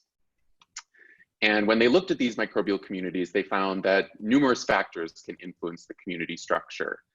So evolutionary history, if they look at the mammalian order that those communities were inventoried from. Similarly, the gut anatomy also seems to structure the microbiome, and also the diet. So we have all of these interacting factors that determine microbial community structure. And so the focus of this workshop is on host genetics. And so we might try to sort of eliminate some of these confounding factors and ask, how do host genetics and maybe evolutionary history sculpt gut microbial communities? And so to ask this, what we could do is house or raise animals under constant environments with consistent diets and see whether communities are structured differentially or not. And there could be two possibilities here. If we maintain all of these host species in a constant environment and there is no genetic effect on the microbiome, we might see stochastic assembly, that all of these host species have sort of mixed microbial communities. But what we also might see is something called phylosymbiotic assembly, where even if when we remove environmental variation, we have these distinct microbial communities across species. And something specific to this idea of phylosymbiosis is that the relationships between these microbial communities will match that of the host phylogeny. So more closely related species will have more similar microbial community structures. And so I'm just gonna go through a few definitions just to clarify a few things. I saw in the chat that there were some questions about evolution and coevolution. Coevolution is a really difficult thing to demonstrate because it has the definition of reciprocal evolution of interacting species. And so this idea of phylosymbiosis doesn't necessarily entail coevolution. Another idea is co-speciation, where one species speciates in response to and in parallel with another species. We see this with mammals and perhaps ectoparasites. And there are some examples where microbes may have co-speciated with their host species. And this process can contribute to phylosymbiosis, but doesn't necessarily, or isn't necessarily the sole underlying factor. So importantly, this idea of phylosymbiosis is microbial community relationships changing in parallel with the host phylogeny. And so during my postdoc, we worked to conduct controlled experiments with closely related species where they were reared in captivity under constant environments where we could investigate for these differential communities across species. So we used 4 different host clades, Nichole wasps, deer mice, fruit flies, and mosquitoes, and also where we controlled for all of these factors in captivity. And then we also used an external data set of great apes that had been shown to exhibit phylosymbiosis. And when we inventoried the microbial communities of all of these animals, indeed we found that phylosymbiosis was detected across all of these host clades. Wasps, we can see the host phylogeny here, and then this is a dendrogram of the similarities of microbial communities. So these 2 species have more similar microbial community structures, and then this more distantly related species has a more dissimilar microbiome structure. And when we look at our other species clades, we indeed saw significant phylosymbiosis across all of these different animal clades. And so it seems that phylosymbiosis is a widespread pattern across animal species, and subsequent studies have shown it in other groups as well, such as bats, sponges, hydra, cranes, ants, and different populations of picas. And so I think these patterns are really interesting, but I think the next question is sort of what are the potential mechanisms that underlie these patterns of phylosymbiosis that we see? And not all of these have to be genetic necessarily. One possibility could be dispersal, where animals are picking up different microbes from the environment, and that varies with different species.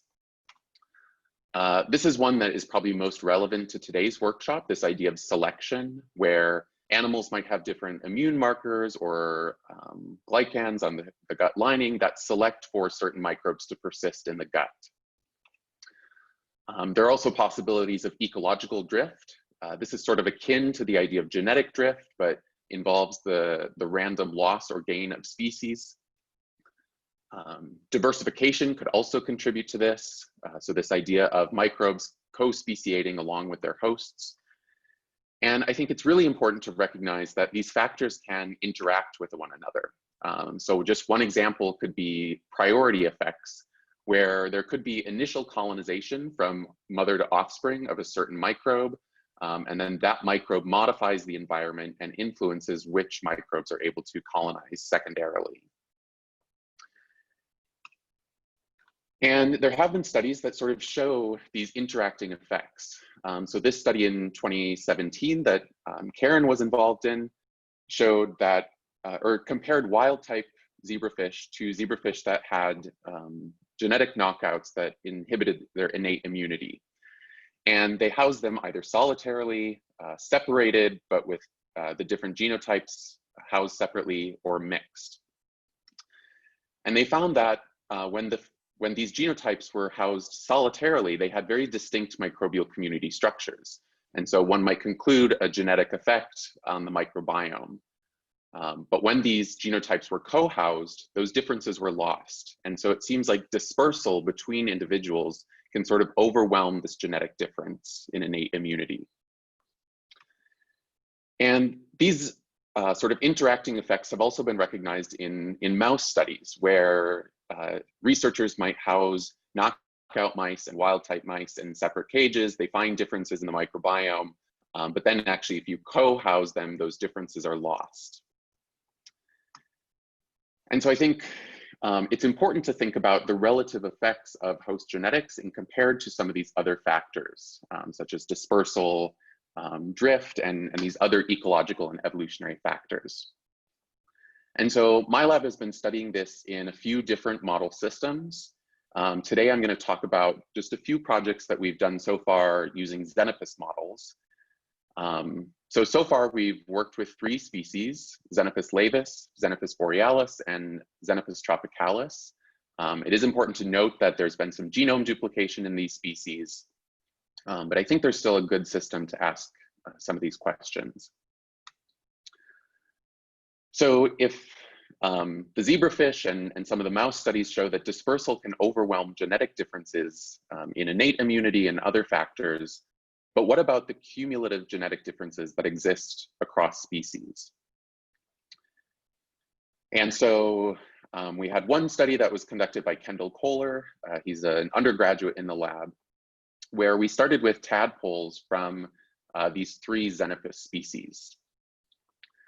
And so we had, we sort of followed the strategies of the zebrafish paper, where we housed some of these animals in solitary tanks. We had some of these in group tanks, and I should note that these sample sizes are sort of per treatment group. And then we had some where they were mixed species pairs. And then last we had tanks where we mixed all 3 species together. We then collected gut contents from all of these tadpoles and inventoried the microbiome using 16S rRNA sequencing. And I'll admit we're still working through this data set. I was busy analyzing data even this morning. So we're still working on this. First, I'll present observed ASVs. So this is sort of the diversity of the microbiome in these different samples. And so first, if we just look at Xenophus laevis, we can see that at least when they are co-housed along with Xenophus tropicalis, those individuals have higher microbial diversity within their gut. And if we look at some of the other species, we see some similar trends that when they're co-housed with other species, they have higher microbial diversity in their gut. And then we've also been looking at beta diversity. So we've seen a few peak-CoA plots, and I've actually flashed some at you already. But these are graphs that help to distill down the complexity of these systems. So each of these points is an individual sample, and points that are closer to one another share more similar microbial communities. So here we have 2 solitarily housed Xenophus tropicalis that have very similar microbial communities. And so if we look at our whole data set and we run statistics, we do see significant species effects and significant housing treatment effects. And I'm just going to enlarge some of the points to make a few points. So group housing seems to alter the gut microbiome compared to solitary housing. And so this is consistent with what was shown in zebrafish. And so if we compare these open squares with the red squares, these are significantly different. Similarly, these open circles compared to the yellow circles are different from one another. In some ways, it seems like co-housing slightly homogenizes the gut microbiome across species. So these red squares are the group housed tropicalis, where they're only housed one species together. And then when they're housed along with the Xenophus laevis, they seem to shift in this peak-CoA space, more similar to the Xenophus laevis. But there's some different statistics that we still need to run to sort of compare this idea. And then last, if we look at individuals where they're all housed together, so the 3 species housed in the same tanks, we can run statistics just on these brown points, and we still see a significant effect of species. So it seems like while previous studies show that dispersal can overwhelm some genetic effects, it seems like the cumulative effects that exist, or the cumulative genetics that differ across species, still yield different microbial communities. So in the future, for this part, we're really interested in what aspects of the host genome might be driving these patterns of phylosymbiosis and community assembly. What aspects of gene expression might underlie these patterns. And then I'm just going to present a little bit more on sort of asking what are the relative contributions of host development and maybe selection as the immune system or other genes turn on, versus just the passage of time, or something like community succession, where the microbial community and microbe-microbe interactions might be sort of sorting out the community structure. And so I'll just present, I don't have data on this, but data will be coming on this project to really drill down at this question, comparing the effects of host development versus the passage of time. And I think Xenopus is a really nice experimental system for this because they exhibit discernible developmental stages. So I can pick a tadpole out, we can look at the external morphology and characterize it to a specific stage.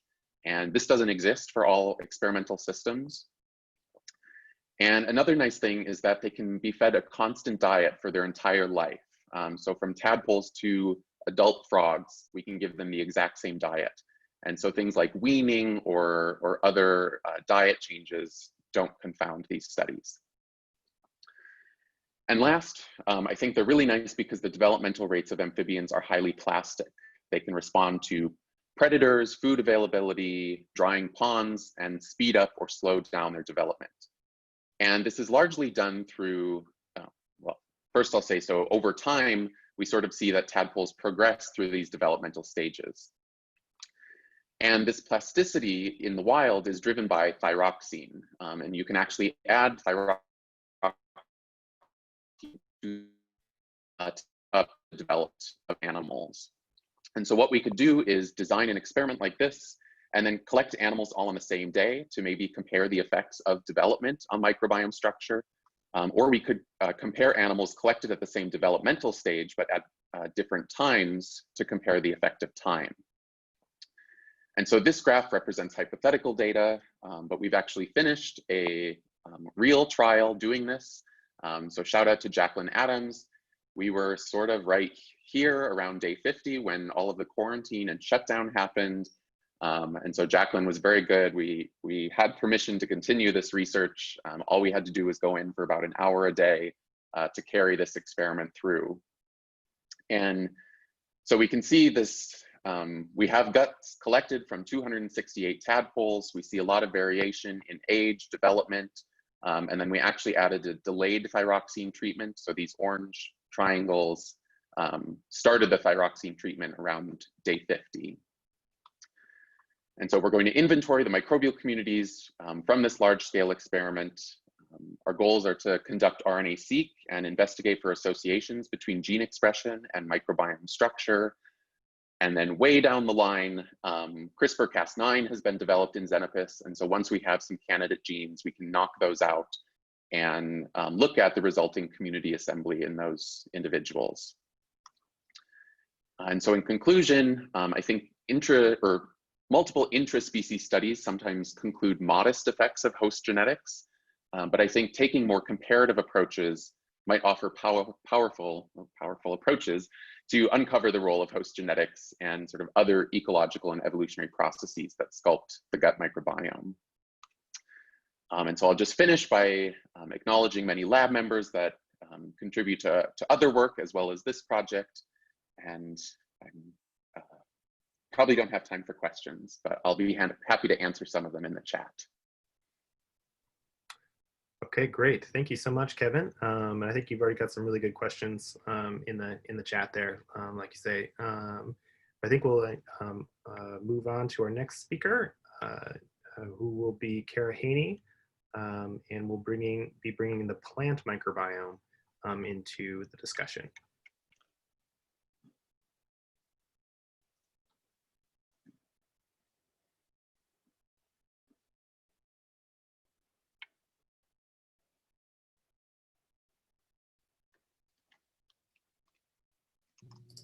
Sorry, I was having trouble unmuting my mic there. Hopefully you can hear me now. Hi, I'm Cara Haney. I'm an assistant professor in University of British Columbia in the Department of Microbiology and Immunology. And I'm here today to represent the plant side of things. So these are plants, as hopefully you all recognize. And plants, like animals that we've heard about today, are completely coded in communities of microbes. These microbes, I'm using a different computer than I usually use, so I'm having some difficulties here. Okay, so these communities of microbes completely coat plant tissues and in exchange provide a variety of benefits for their plant hosts. including many of the benefits that we know about from animals. So things like protection from disease and pests, adaptation to climate change, nutrient availability, and they can affect flowering time and yield. So why should all of you care about the plant microbiome? I have two reasons. First, that you eat food, and microbes can provide a rapid and sustainable alternative to pesticides and fertilizer. So currently, malnutrition causes death of more than 3 million children under the age of 5 per year worldwide. And estimates are that 1 in 8 people worldwide is undernourished. That's modern day. And estimates are that with climate change, so with warming temperatures and decreased rainfall, the yields may decrease by up to 50%, particularly in the southern hemisphere. And at the same time, the population is estimated to grow to 9 billion people in the next 30 years. So this issue of food security and sustainability is a universal problem, regardless of where you are on the planet, and microbes can provide a rapid and sustainable alternative to our conventional pesticides and fertilizers. The second reason, which is more of why we're all here today together, is that the plant microbiome is a tractable model to uncover basic mechanisms and host microbiome interactions. So plant microbiome, like animals, alters host physiology, can protect from pathogens, and help with nutrient uptake. And we know that confronted with similar challenges and given the same molecular toolbox, that plants and animals have repeatedly evolved similar solutions. And so this is a classic example where animals recognize an epitope of flagellin peptide through TLR5, signal through MAP kinase cascades, and turn on defense gene expression. Plants, through convergent evolution, evolved to recognize a different epitope of flagellin through a receptor-like kinase. They signal through MAP kinase cascades and turn on defense gene-related expression.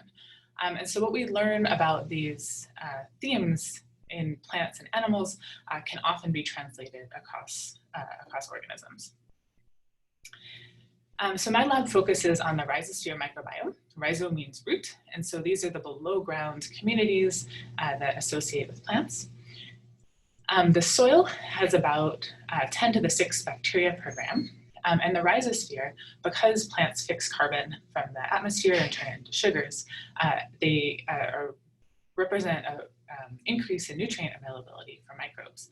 And so plants tend to have a 100-fold enrichment of number of bacteria per gram of root relative to soil, although it's depleted in diversity. So soil is an incredibly diverse community. Even if we use the OTU level, we can have 1 million different OTUs in a gram of soil. And plants have a dramatic decrease in the diversity of the community. We know that the rhizosphere community is affected by both genetics and the environment. And so the largest determinant is going to be the microbes that are present in the soil to start with. However, if you put the same plant in the same soil, you get largely the same community back. And so there's a genetic component to this as well, and more genetically related plants have more similar communities. A great thing about plants is that under germ-free conditions, we can add, or notobiotic conditions, we can add single strains, and they're sufficient to do things like promote growth or protect from pathogens. And then some of these include model bacteria like Pseudomonas, Bacillus, or Streptomyces, where we have extensive genetic tools and genomes to work with them. Additionally, we know that in both plants like animals, dysbiotic microbiomes are associated with disease. And so I'm sure you all know that dysbiosis in animals is associated with vulnerability to pathogens as well as autoimmune diseases. And we also know that in plants, this is a mutant in several immune pathways that has a dramatically dysbiotic leaf microbiome. It has reduced diversity similar to many dysbiotic communities in animals. And then under these conditions, we can start seeing disease symptoms on leaves just from the commensal microbes. So the commensal microbes are becoming opportunistic pathogens in this immunocompromised mutant. And so we know plants do have dysbiotic microbiota, just like animals. We also know that plants can dynamically enrich for specific beneficial taxa over time. And so we heard a little bit about the sort of similar concept with lactobacillus, where we can have enrichment of specific groups associated with a change in diet or genotype. Here in plants, it's known that if you grow wheat or many other varieties of plants in the same soil year after year, upon pathogen attack, you can get a shift in the microbiome that would protect against future generations of pathogen. And this is called suppressive soils, and this has been observed in agriculture for 100 years. With next generation sequencing, we can see shifts like this that happen over the life of even a single generation of plants. And so this is work from Ruth Lay's lab looking at corn. And you can see this black are blooms of Pseudomonas, Pseudomonas fluorescens that they found in these cornfields, although they didn't know why. And so we can see specific enrichments of bacteria like Pseudomonas that are associated with pathogen protection. And so one question my lab is interested in is, do organisms have genetic mechanisms to enrich for specific beneficial microbes? And so you've heard this question already today. I think this is a common question across systems about genetic control of the microbiome, and specifically, how do we enrich over the course of generations or even within a single individual for a beneficial community? So my lab uses Arabidopsis Pseudomonas fluorescens as a model to dissect the genetic regulation of the microbiome. Arabidopsis is the plant fruit fly or C. elegans or and so on equivalent. It's a great system for forward and reverse genetics. It's small, it has a sequenced genome, it's amenable to CRISPR and other making transgenic lines. It's our validated reference plant. So like the animal community has shown that flies and mice and zebrafish and so on are suitable models for humans. Arabidopsis is a great model for other flowering plants, including crop plants. And then my lab primarily focuses on Pseudomonas fluorescens. We know it's really well adapted to the plant rhizosphere, and it's beneficial to plants. So it can kill fungal pathogens and promote plant growth. It's also a really cool system because the function can't be inferred by 16S ribosomal RNA. And so a lot of the focus of my lab has been looking at strain level variation and how that contributes to the functional consequences for plants. So we have a few papers published on using comparative genomics approaches in Pseudomonas fluorescens, but I'm not going to talk about those today. I'm going to talk about the question that I just posed, which is, can we find genetic determinants of beneficial microbes in the rhizosphere? And so this is work done by Yi-Sung, who's a postdoc in the lab, and this is unpublished. It's currently in review. And so Yi performed a screen to look for plant mutants that had altered levels of Pseudomonas in the rhizosphere. And I'm not going to go through the details of the mutant collection or how the screen works, but I just want to highlight that he found a few different mutants that are enriched or depleted in Pseudomonas fluorescens levels per plant. So these are total per plant levels in the high throughput screening approach that we have. He chose to focus on HSM13 first, so I'll talk about that today. It's this little dwarf mutant, although interestingly per plant, it still has more Pseudomonas. And when he plated this or grew this in natural soil and then ground up the plants and plated the roots, Pseudomonas fluorescens fluoresces under UV light and iron limiting conditions, so you can pick out colonies here. He found that even when he normalized per gram of root, he saw more than a 10-fold increase in Pseudomonas in this HSM13 mutant. And this is another dwarf plant, just to make sure it's not like a dwarf plant has more total microbes. And so this does seem specific to HSM13.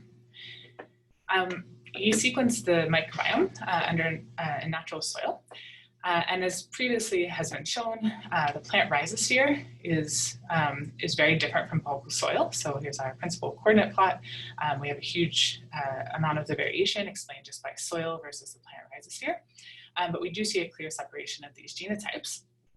Although when we look at the phylum level, we really don't see that they're dysbiotic. So the communities are relatively similar to one another.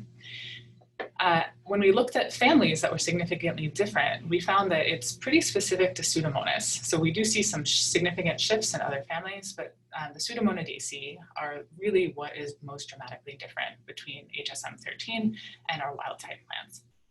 And so this doesn't seem like a dysbiotic mutant, but rather one that's specifically enriched in Pseudomonas fluorescens or Pseudomonas. So he used mapping by sequencing to identify the underlying mutation in HSM13, and he found there's a point mutation in the kinase domain of a known receptor-like kinase called Feronia. And Feronia is actually fairly well studied in plants. It's required for immune homeostasis, and it regulates ROS production.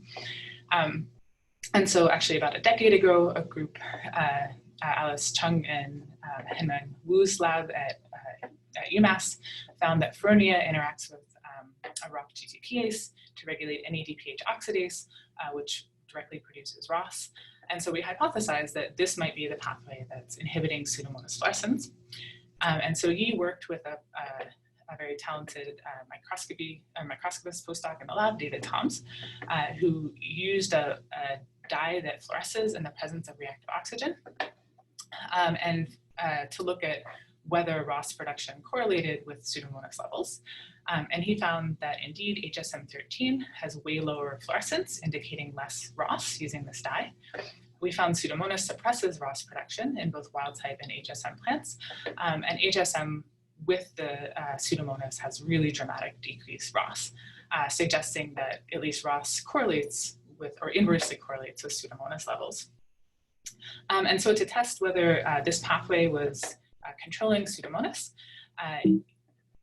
he overexpressed this ROCK2 GTPase in this Feronia background, rationalizing that it would increase signaling through this pathway, so you'd increase activity of NADPH oxidase and ROS, and therefore restoring inhibition of Pseudomonas. And indeed, he found that overexpression of ROCK2 inhibits Pseudomonas fluorescens, although not back to baseline. So this may be just an expression level issue. It's hard to control ROS. However, this does suppress ROS, suggesting that this is, in fact, the pathway that's suppressing Pseudomonas controlled by Feronia. So one major question that we still have is why this is specific to Pseudomonas. Many bacterial strains are sensitive to ROS, and so it's a little surprising that regulation of ROS would actually fairly specifically inhibit Pseudomonas growth in the rhizosphere. We think it may just be, be spatial regulation. So Pseudomonas is really good at getting really close to the root. It's a really good colonizer. And so maybe it's one of few bacteria that's actually intimately associated with the epidermal cells, enough that it's affected by this reactive oxygen. Regardless, I hope that I've convinced you that plants are a great model system to study genetic regulation of microbiome communities. So through forward genetic screen, we found a mechanism that controls Pseudomonas in plants. And so we're really interested in whether this can explain some of these observations in the field. And so plants are a great model system. And then the other really exciting thing is that regulation of Pseudomonas is important for agriculture. And so if we can understand this in Arabidopsis, then it may be translatable to our crop plants so that we can use these as natural fertilizers to protect plants against pathogens. So with that, I'd like to thank my lab. Yi Song is the postdoc that did the majority of the work that I talked about today. Andrew Wilson and Quentin Geisman helped with the microbiome analysis. David Toms is a postdoc that did the beautiful imaging, and then Yang Liu and Lauren Walgren helped with some of the plant assays. And I also want to thank my postdoc advisor. He made this mutant collection available to us, and Zucheng Zhang, who is a postdoc in Fred's lab, who did the initial isolation of this mutant collection that we rescreened. Okay, thanks. Great, thank you so much, Cara. I think that there's time for one quick question, if anyone has one.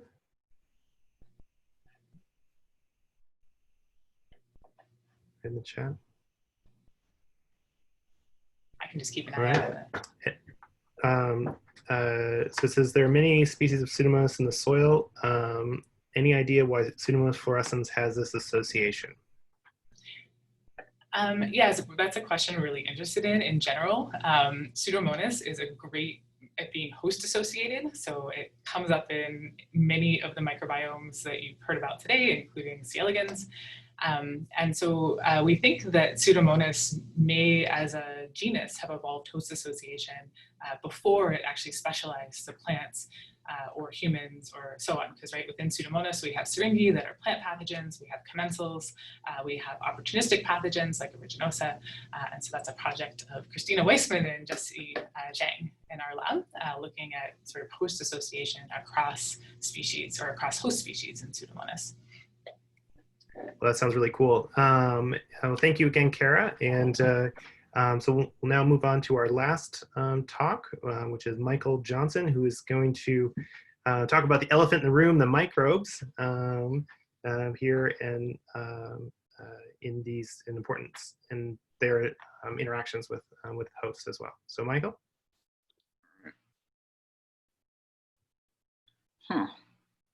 I am trying to share my screen and it's not giving me the option for, hold on, please.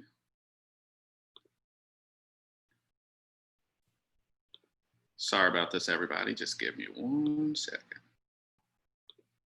Ah, there we go. Perfect. All right, hello everyone. I'd like to talk to you about my favorite thing, which is metals and how they influence host pathogen interactions. So first things first, why do metals actually matter? So roughly about 40% of all proteins use metals, a cofactor or a structural component. And you can guess that if 40% of your proteins don't work or you don't work, and the same thing actually happens in bacteria as well. About half of enzymes also use metals for activity. And what's also interesting is there's actually many metal-driven transcription factors, so that actually can influence how genes are turned off, turned on, and what actually goes on inside each individual microbe. All right, so I am sorry, but I'm gonna have to go into some bioinorganic chemistry, so please don't run away. I know it's the last talk, but to understand why metals are important and why how they impact biology, I need to tell you about a little friend of mine called the Irving-Williams series. Now, the Irving-Williams series is basically the divalent first row transition metals. It's actually right about here. And what they mean is basically as the atomic radius increases of these particular metals, that's basically means that they're more stable in an active site of a given protein. So if you're imagining a human basically saying, well, we can play the long game. We actually have enzymes that can use copper and zinc and even some of these other larger metals, but bacteria, they play the short game. They just divide a lot faster. They're not as complex. They tend to hang out down here. So what does that actually mean at the host pathogen interface? It means that when bacteria actually enter the host, they're trying to rapidly acquire all of these nutrients that they need for survival. The host knows this, and we saw some interesting data about the lipocalin and some calcineurin and some other chelators that occur in the body, that basically can take up this nutritional for the bacteria. So they take up all of these particular compounds. And in addition to that, they actually start to bombard the bacteria with metals that they don't necessarily want. Now, these are bacteria at the host pathogen interface. There are some microbes who have evolved, oceanic soil microbes, who do like a fair bit more copper, a fair bit more zinc. But at the host pathogen interaction, by and large, these bacteria do not like copper and zinc. And then you have efflux on this other side. So interestingly enough, you have things like manganese on both sides. It's because you need to maintain homeostasis, but also you have things like iron on one side. That's because iron is such a valuable resource. Forgive the metal pun, but it is the gold standard of metals. But you do have copper over here, which is my favorite metal personally, and it's actually universally toxic to bacteria. So you have basically all these bacteria trying to coexist in whatever host environment they might be in, and they're all trying to compete for these particular resources. Not only are they trying to compete with the host for these resources, Manuela Rapatalu had this great paper about E. coli Nichole, which actually basically fights off salmonella. And it basically fights it off by chelating the iron and taking up the iron siderophores and ionophores that that the salmonella can put out. And basically it just says, well, I'll take that now, thank you very much.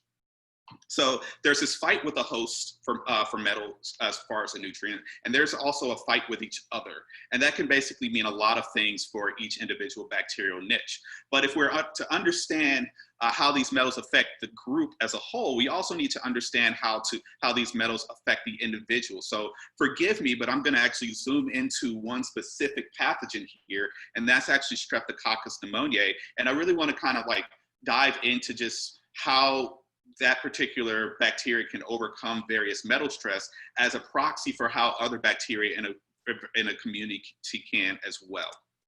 So I mentioned the Irvin Williams series, and the other thing on that title was actually promiscuity.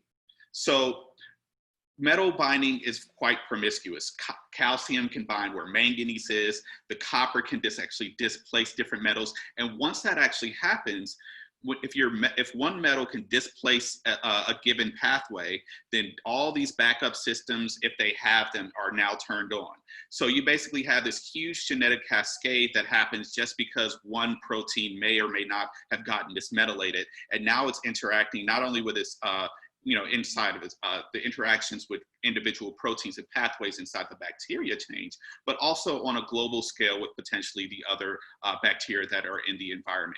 One such example is actually with nucleotide synthesis. So we showed in previous work is that we have this ribonucleotide reductase called NERDF, and yes, there is a protein called NERD and NERD. So what this is, it actually helps make nucleotides.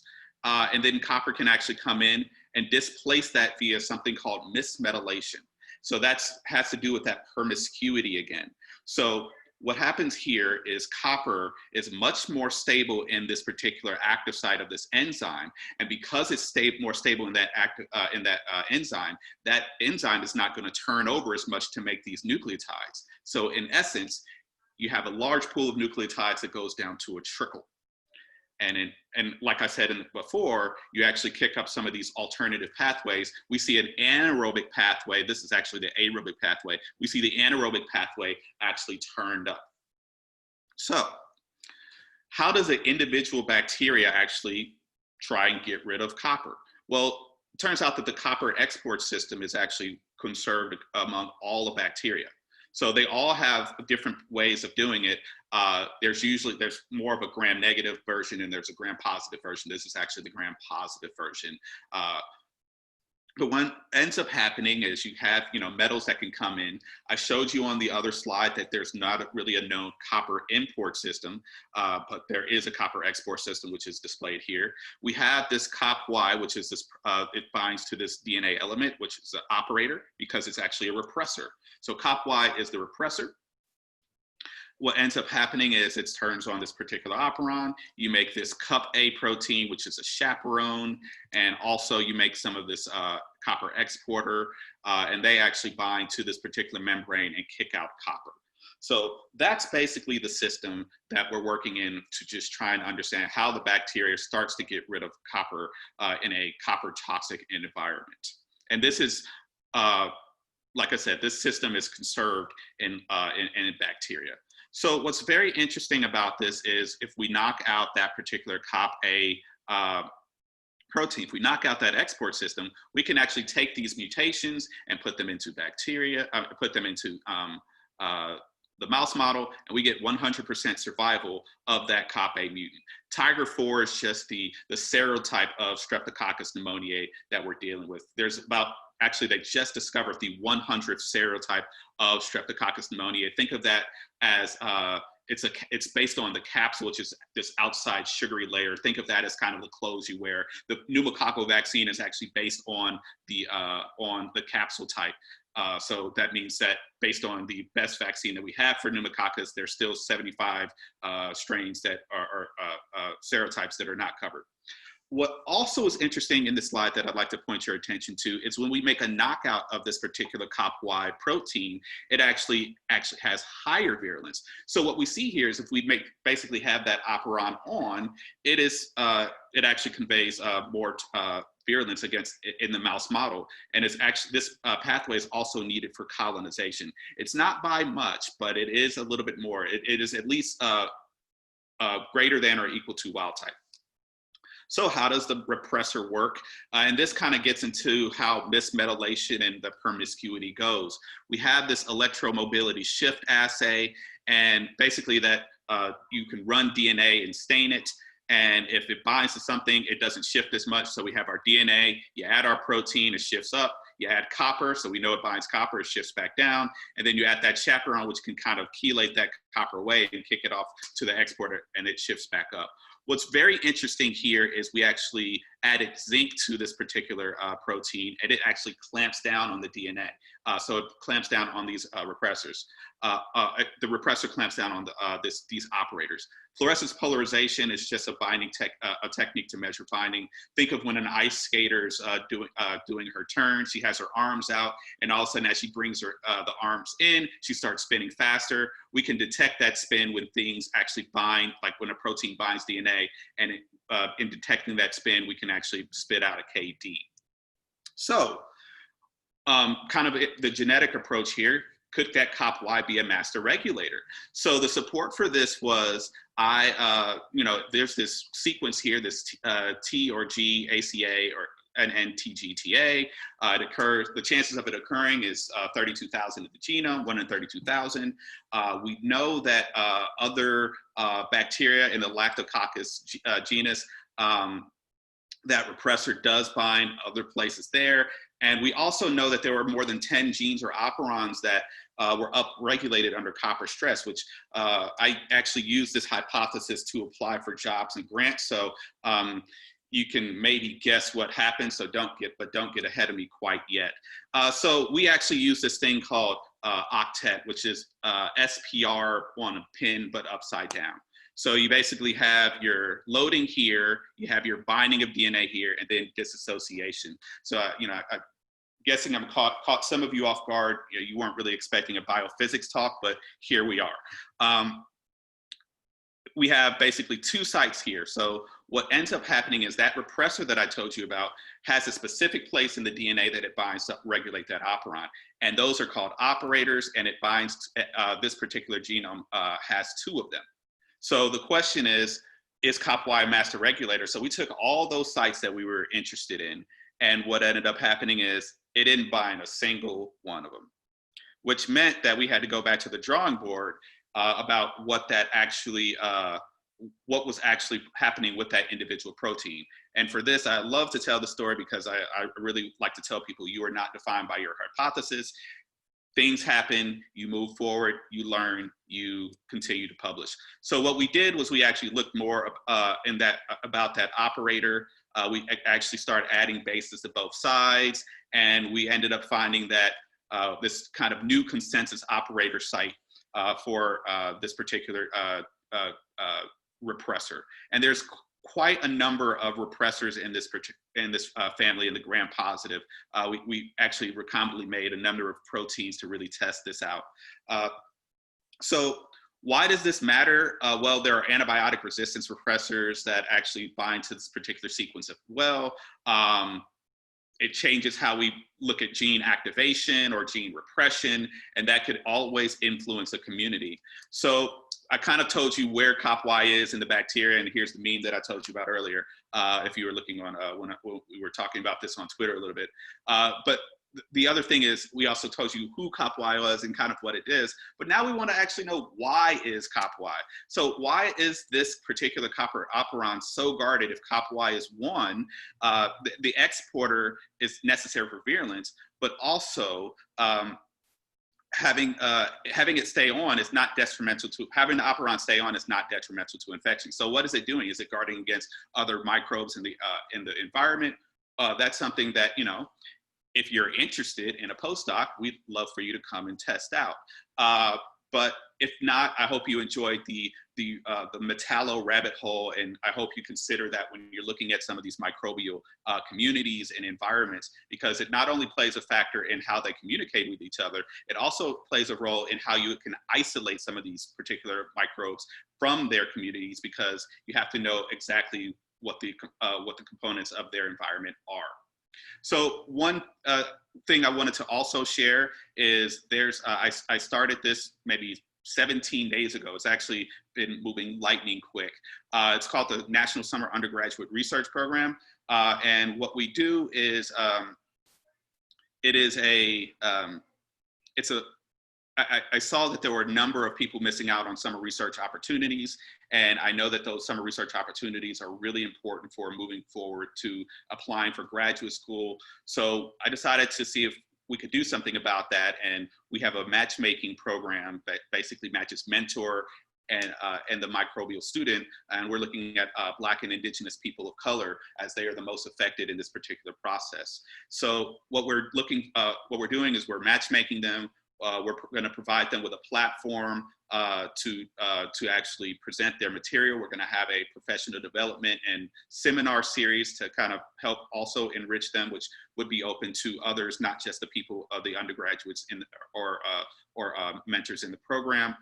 So what we actually do need is we need more students to connect this program with. We need allies and mentors who are willing to open up their particular lab to offer a virtual project, so that, you know, we've had students and mentors kind of all over the world trying to join this program already. It's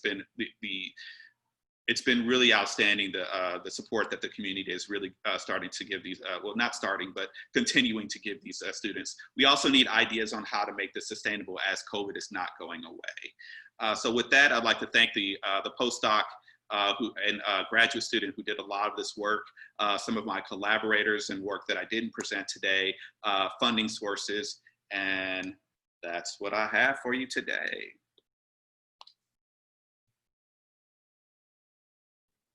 Great, thank you so much, Michael. The program that you started there too sounds really fantastic. I know many of us here that gave talks are already signed up to get mentors. I hope you get a flood more. Yeah, let me type the rp.org. So I just put the website in the chat so that everybody can actually see it as well. But yeah, it's been really inspiring, and you know, in some pretty dark times, seeing the community supporting this endeavor. Well, it's definitely needed, yeah, and we're going to follow up too with resources and for each of the systems, and also any of those things with all the participants there as well. Time for one quick question there. What are the intracellular concentrations of copper and zinc, and how do they relate to COP-Y? So the intracellular concentrations vary from bacteria to bacteria. Inside, there are some repressors or some copper activators which open up when they with zeptomolar affinity. So basically that's less than 1 copper per bacteria, and that's kind of an E. coli. It's a little bit higher than that in, I would probably say that they try and keep it in the nanomolar range, at least with copper. Zinc, they actually have enzymes and proteins that utilize zinc, so that's probably in the low micromolar, mid micromolar range. Okay, sounds great. Well, I definitely appreciate all those that stayed with. I think from the start to the end, I think we had about 75–80% of everyone stay through the end. So we appreciate all of that. And now, for those who are interested and able to stay around for a sort of general discussion here, we'd like to sort of open up the floor and also address any questions that weren't addressed in the chat earlier. So maybe have all of the speakers turn on their videos, and anybody else is welcome to also join in on the discussion there as well.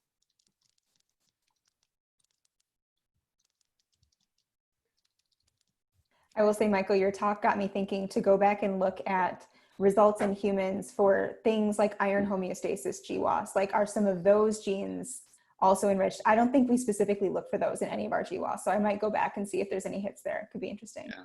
So the other thing with that is the concentration of these metals actually vary based on the way that a host might be infected. And I'll say infected liberally because, you know, I deal with pathogenesis, so, you know, we infect with microbes, but the dysbiosis actually does change I'll call it the metallome of the host.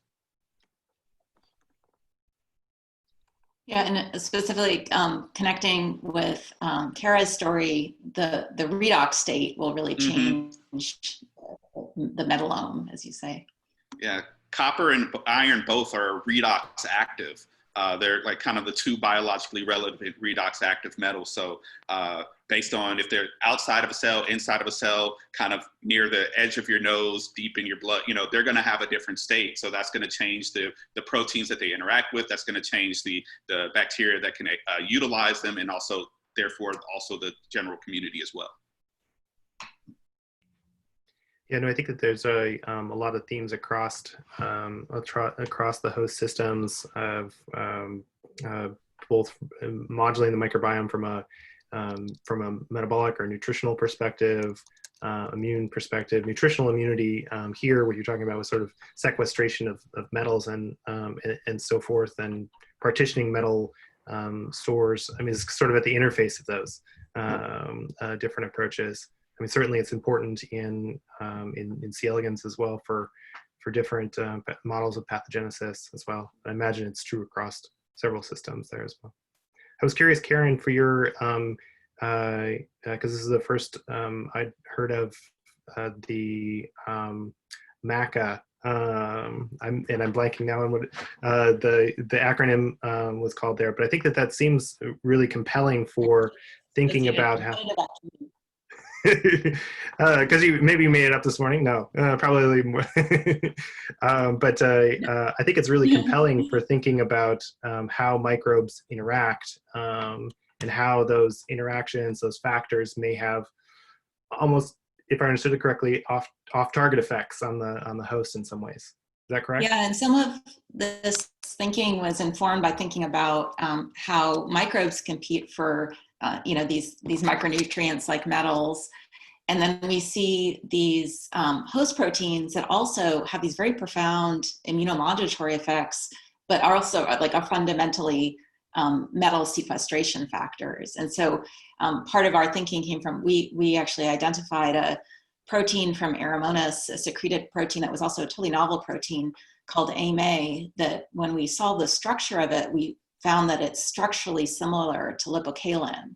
And so we've been trying to understand, it doesn't directly bind to iron sequestering siderophores, which is what lipocalin does, and that's an animal protein that's immunomodulatory.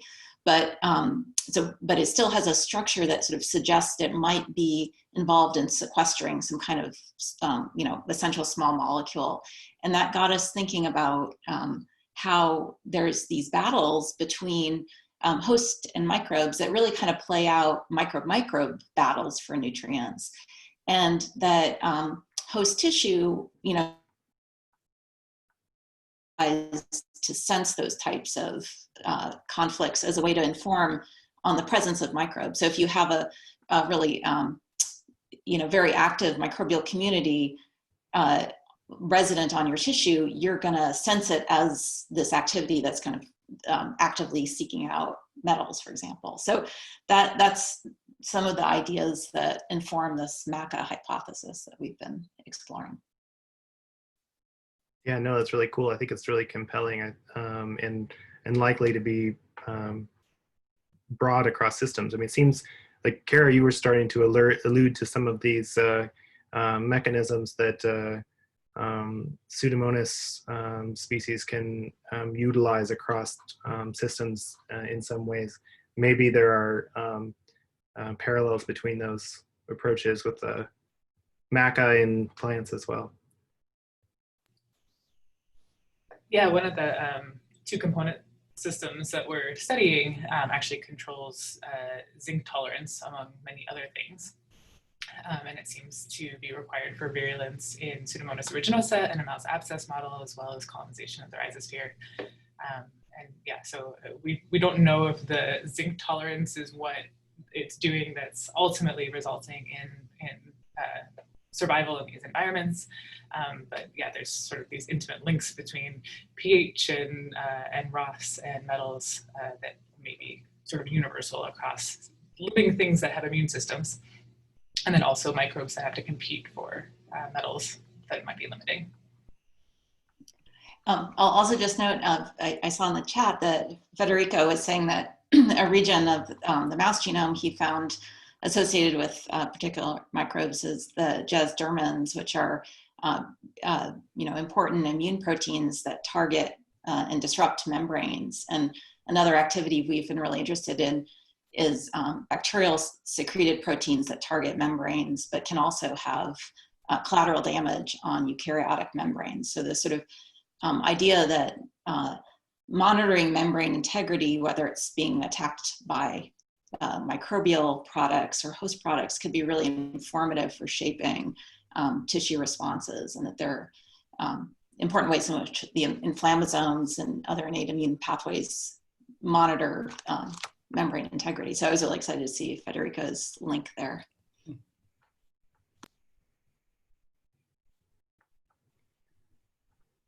No, I think that that's really interesting there too. And I think that both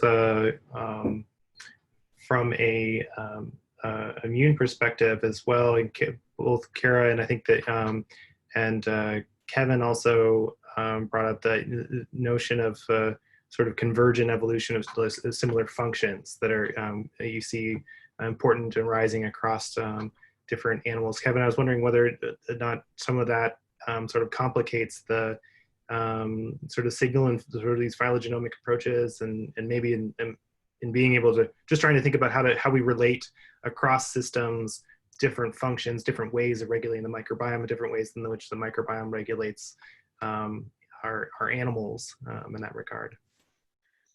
Yeah, I mean, to date, I think most, if not all, definitely most, maybe all phylosymbiosis studies have been at the 16S level. And so I think the next question is going to be how does this sculpt on a functional level, especially given the functional redundancy that we see across so many different communities. I'm not sure. I mean, they've done, like, there was a follow-up on the Lay paper where they looked at metagenomics on all of these mammalian species, and they see structuring in nutritional functions, but again, that's a very uncontrolled system. So here's Federico. We definitely see when we do our mapping of KO functions, sort of in which we are, as I say, we're binning genes from different taxa into these KO categories. We definitely see a signal there, and that is different.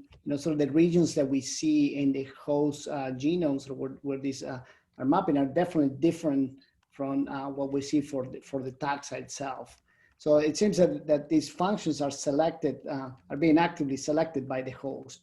But I think we have the issue also of, since we're looking at metagenomic data, not transcriptomic data from the microbiome, we're dealing with the issue of hitchhiking genes. When you sort of get all the genes in the community, if there's a KO that is particularly selected for, maybe co-occurrent genes will also be selected for. And so that's why we, was trying to see enrichment and things like that to see what is the function that is really selected for, and all these other KOs that are co-mapping, whether they're playing a role or not. So that's what we're focusing on.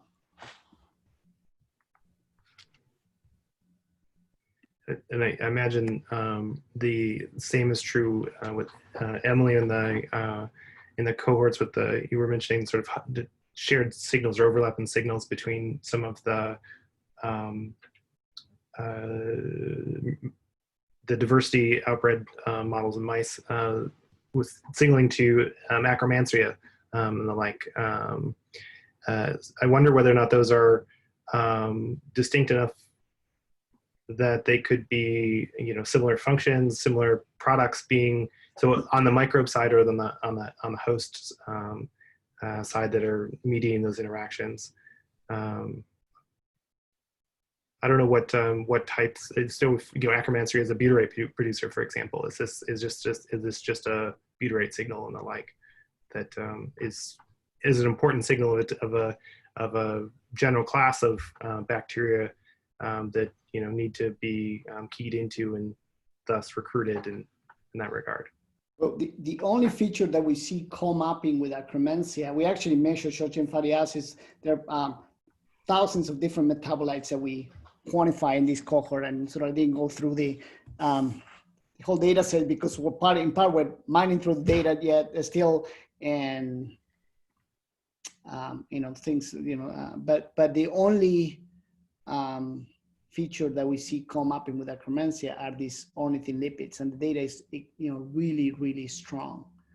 And I think sort of based on what we know about the lipids, I think that the lipids is what is sort of signaling the host. But this is something that we need to test. And I wonder whether since you work with the Pseudomonas species that are genetically tractable, unlike Akkermansia, I was sort of wondering whether, this is something that maybe you can take a look at your strains, whether they have this pathway. The pathway has been well described for Pseudomonas aeruginosa.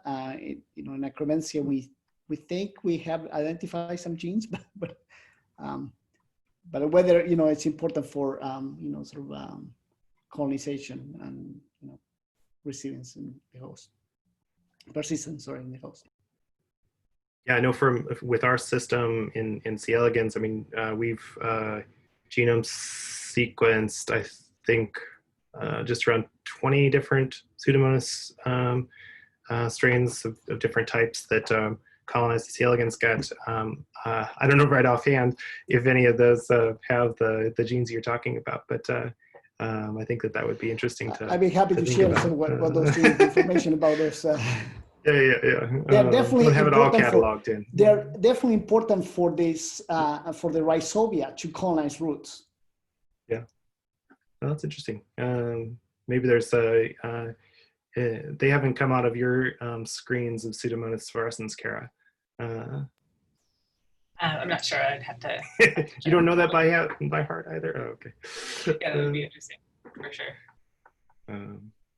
Yeah, and we're also starting to look at some environmental isolates of Pseudomonas aeruginosa, so we might get some unappreciated diversity there too. Buck, I actually have a sort of logistical question for you and your strain collection, right? I think the whole genetic society is founded on the idea that we can share resources and tools, and that we're more powerful as a community when we have these resources available. But I feel like for sharing microbes, we've lagged a little bit behind, at least in the plant community, right? Having sort of our common model strains that we can share and all use so that we can compare across systems. So it seems like you're doing that, which is amazing. But I just wanted to hear maybe a little bit about the logistics involved. How scalable is it? Like if you wanted to do this with hundreds of strains, would it be possible? Does it really have to be a limited number? And then how do you make that sort of sustainable in your lab so it's not burdensome for somebody to pack up and ship these off? Oh, no, absolutely. I think these are all very important concerns in making sure that, that the community is working from the same starting place. You know that after you passage a strain in the lab for a while, it's going to drift. It's going to be different than how you started with it. And so we definitely, from that perspective, keep all of our strains in a sort of a limited passage number once we've isolated them from C. elegans or otherwise, and basically have deposited what's the exact culture that we sequence, essentially. So at least from a genome sequencing perspective, you're dealing with as close to that strain as possible.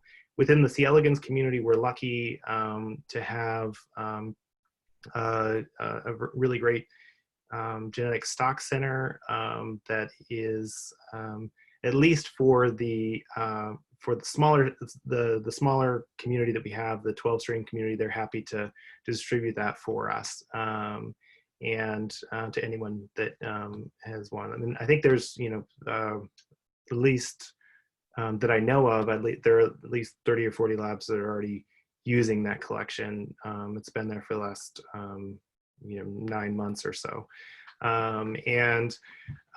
So that's one way to approach it. Is, if you have a stock collection that can do that, then they just basically send it out the way they send out anything else, which is just an auger stab or something like that from their collection. And we sent them frozen stock so they didn't have to worry about going through additional passage and everything like that. And so it's everything's, you know, as close to possible as what was sequenced there. As far as from the other microbes, we're happy to, you know, send out for whoever wants. We'll probably also deposit those. Well, if CGC, our genetic stock center, will take them, we'll have them that housed there as well. But the otherwise, we'll probably deposit all of them in ATCC or something like that, which is a little challenging, especially because it's a little bit, actually a lot more expensive than the $7 that it costs at our, or $10 that it costs per strain at our local C. elegans Genetic Stock Center. But yes, it is a challenge. It's a challenge for sending out wild strains of worms. I think that Eric Anderson's lab has automated this for the C. elegans community to send out, you know, 96-well plates filled with wild strains of worms and so forth. So there are ways to approach it, and it just need to be mindful about, you know, keeping it as close to wild as possible from my perspective, and I don't think it's unreasonable to try and, you know, recoup some of the costs of doing that if you have to do that as an individual lab. But ideally, it's centrally located somewhere. Does that answer your question? Yes, thank you. That's very helpful. I'm sure others have, you know, similar challenges in the have other communities sort of navigated this, Fire, Zebrafish, or anybody else sort of making a community, or microbial community available to a wider group, or do you sort of send out strains as requested? Or I'm interested to hear others. Yeah, we currently send out strains as requested, and I mean, I think also another sort of question is, you know, should communities be thinking about having core system? I mean, I think Federico, you've developed some really nice core microbiomes for the mouse models, but then also, you know, another that if everyone just works on those particular microbes and is exploration, and there's some really interesting questions around there.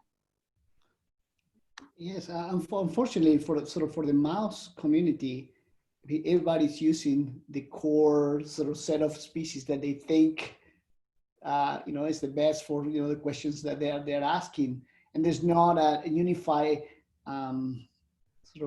effort to sort of say, okay, this is sort of the core community that we should all use, and, you know, from there explore different microbes or, you know, different changes in that community. And this is something that we wrote a commentary, I think it's around 2009, 2010. I was a postdoc in Jeff's lab with Jeremiah Faith.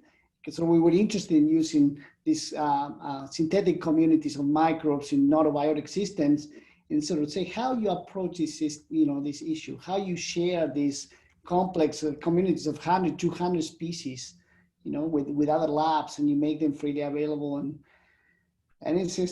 we have not fixed the issue. We still purchase our strains from ATCC one at a time. I think sort of there are large repositories that you can get them, but none of them will offer, as far as I know, will offer them as a community, unfortunately. Yeah, no, I think it's a good challenge. That's why we tried to, for our broadly available community for C. elegans microbiome, you know, it's a 12-member community, and we tried to keep it manageable in that regard. I know flies have 4 microbes that they right as part of their community, or. Well, it depends on the lab. That's the okay. Well, there you go. Actually, I kind of mentioned it in my acknowledgements, but my student Danny just put out, which I think is a pretty important paper, but it's kind of it's a different type of paper that we normally do, where we were looking at just the issue of different fly labs using standard diets, and that ultimately their so extreme in differences that you have some that go from, you know, almost 0 grams of sugar per liter to 150. And you know, if you look at all the other attributes, it's even more, like, the variability is crazy. So you have people doing experiments on a low protein diet that's higher than some people's normal diets.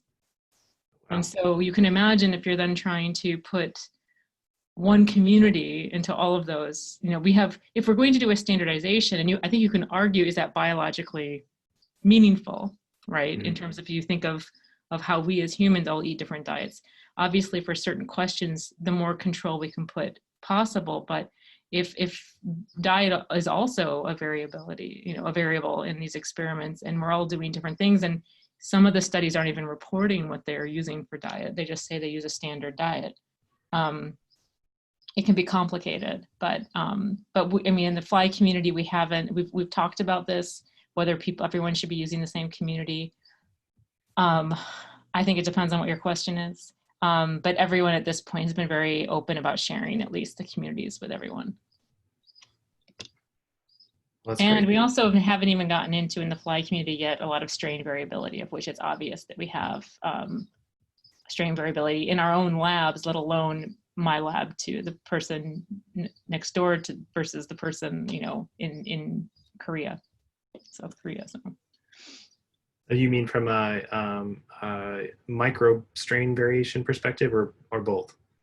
Well, there's always the host side, but I think even in terms of the microbes, yeah, that's even an issue. And we see in the lab, we know we have, you know,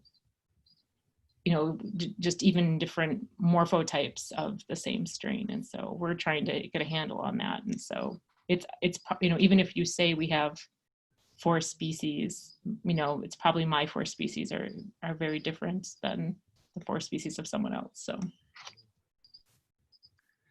I think Kat was commenting in the chat here about the idea of conservation of the microbiota. She's talking about in specific reference to stickleback here. I think I know for humans,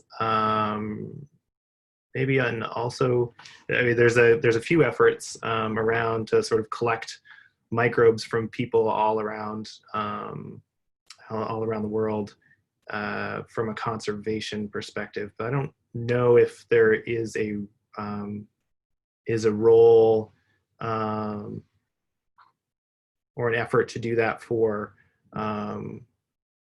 other microbes. I mean, Tiny Earth kind of does something like this as well, Nichole. I mean, but they're prospecting for antibiotics in a lot of cases, not with the explicit goal of conservation necessarily. But is anyone familiar with any efforts in that vein? I was thinking about both conservation and distribution, similar to what you're doing, Buck, for stickleback. And the idea that I've been working on is conservation between different populations within the same species. So I know that C. elegans and Drosophila and zebrafish and stickleback and mice have different populations within the same species. And so I'd love to talk to somebody about conservation and distribution of microbes between species and within species. Okay. Yeah. No, I think that's a. Yeah, no, I think that from my perspective, the most important thing is retaining the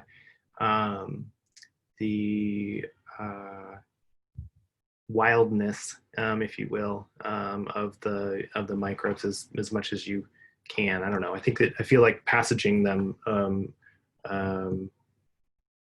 a lot changes them. You're selecting for different variants in the populations, at least as a starting point. So I think that's the most important thing that we try to do in all of our from all of our field studies and so forth. But I don't know if other people have other ideas on that.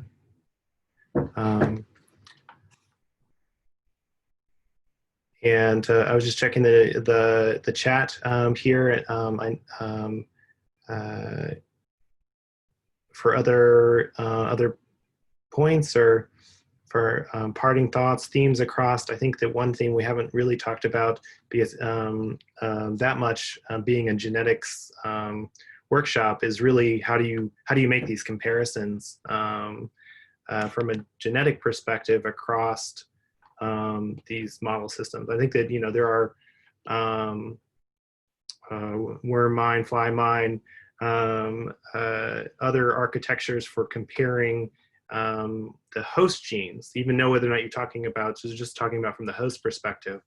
If you find a gene that's important in C. elegans and you want to test and see if it's important in flies and zebrafish and Arabidopsis and Xenopus, well, testing it in humans might be hard, at least in the US. But I think that the architecture, some of this is starting to be possible through the alliance of genome resources there. But Kevin's talking about non-model systems, and so how do you bring in non-model systems? And you're talking about, and Kat was mentioning stickleback. How do you start to bring those into the conversation about really trying to find the conserved or convergent functions that are important for regulating the microbiome across organisms there. And I think that would be an important effort to try and generate and identify those conserved regulators, because it does seem like there are similar ways in which that host microbiome dialogue occurs. I don't know if anybody else wants to weigh in on that, or we're all getting tired. That's okay. Well, maybe that's the cue to call things up. I think we really appreciate all of you coming and listening. And thank you again to all the speakers for sharing their insights about their favorite organisms and systems of choice. And we'll follow up with additional resources as well to all the participants. All right, thank you again, everyone, and have a wonderful day. Thanks to the organizers. Bye. Mm-hmm.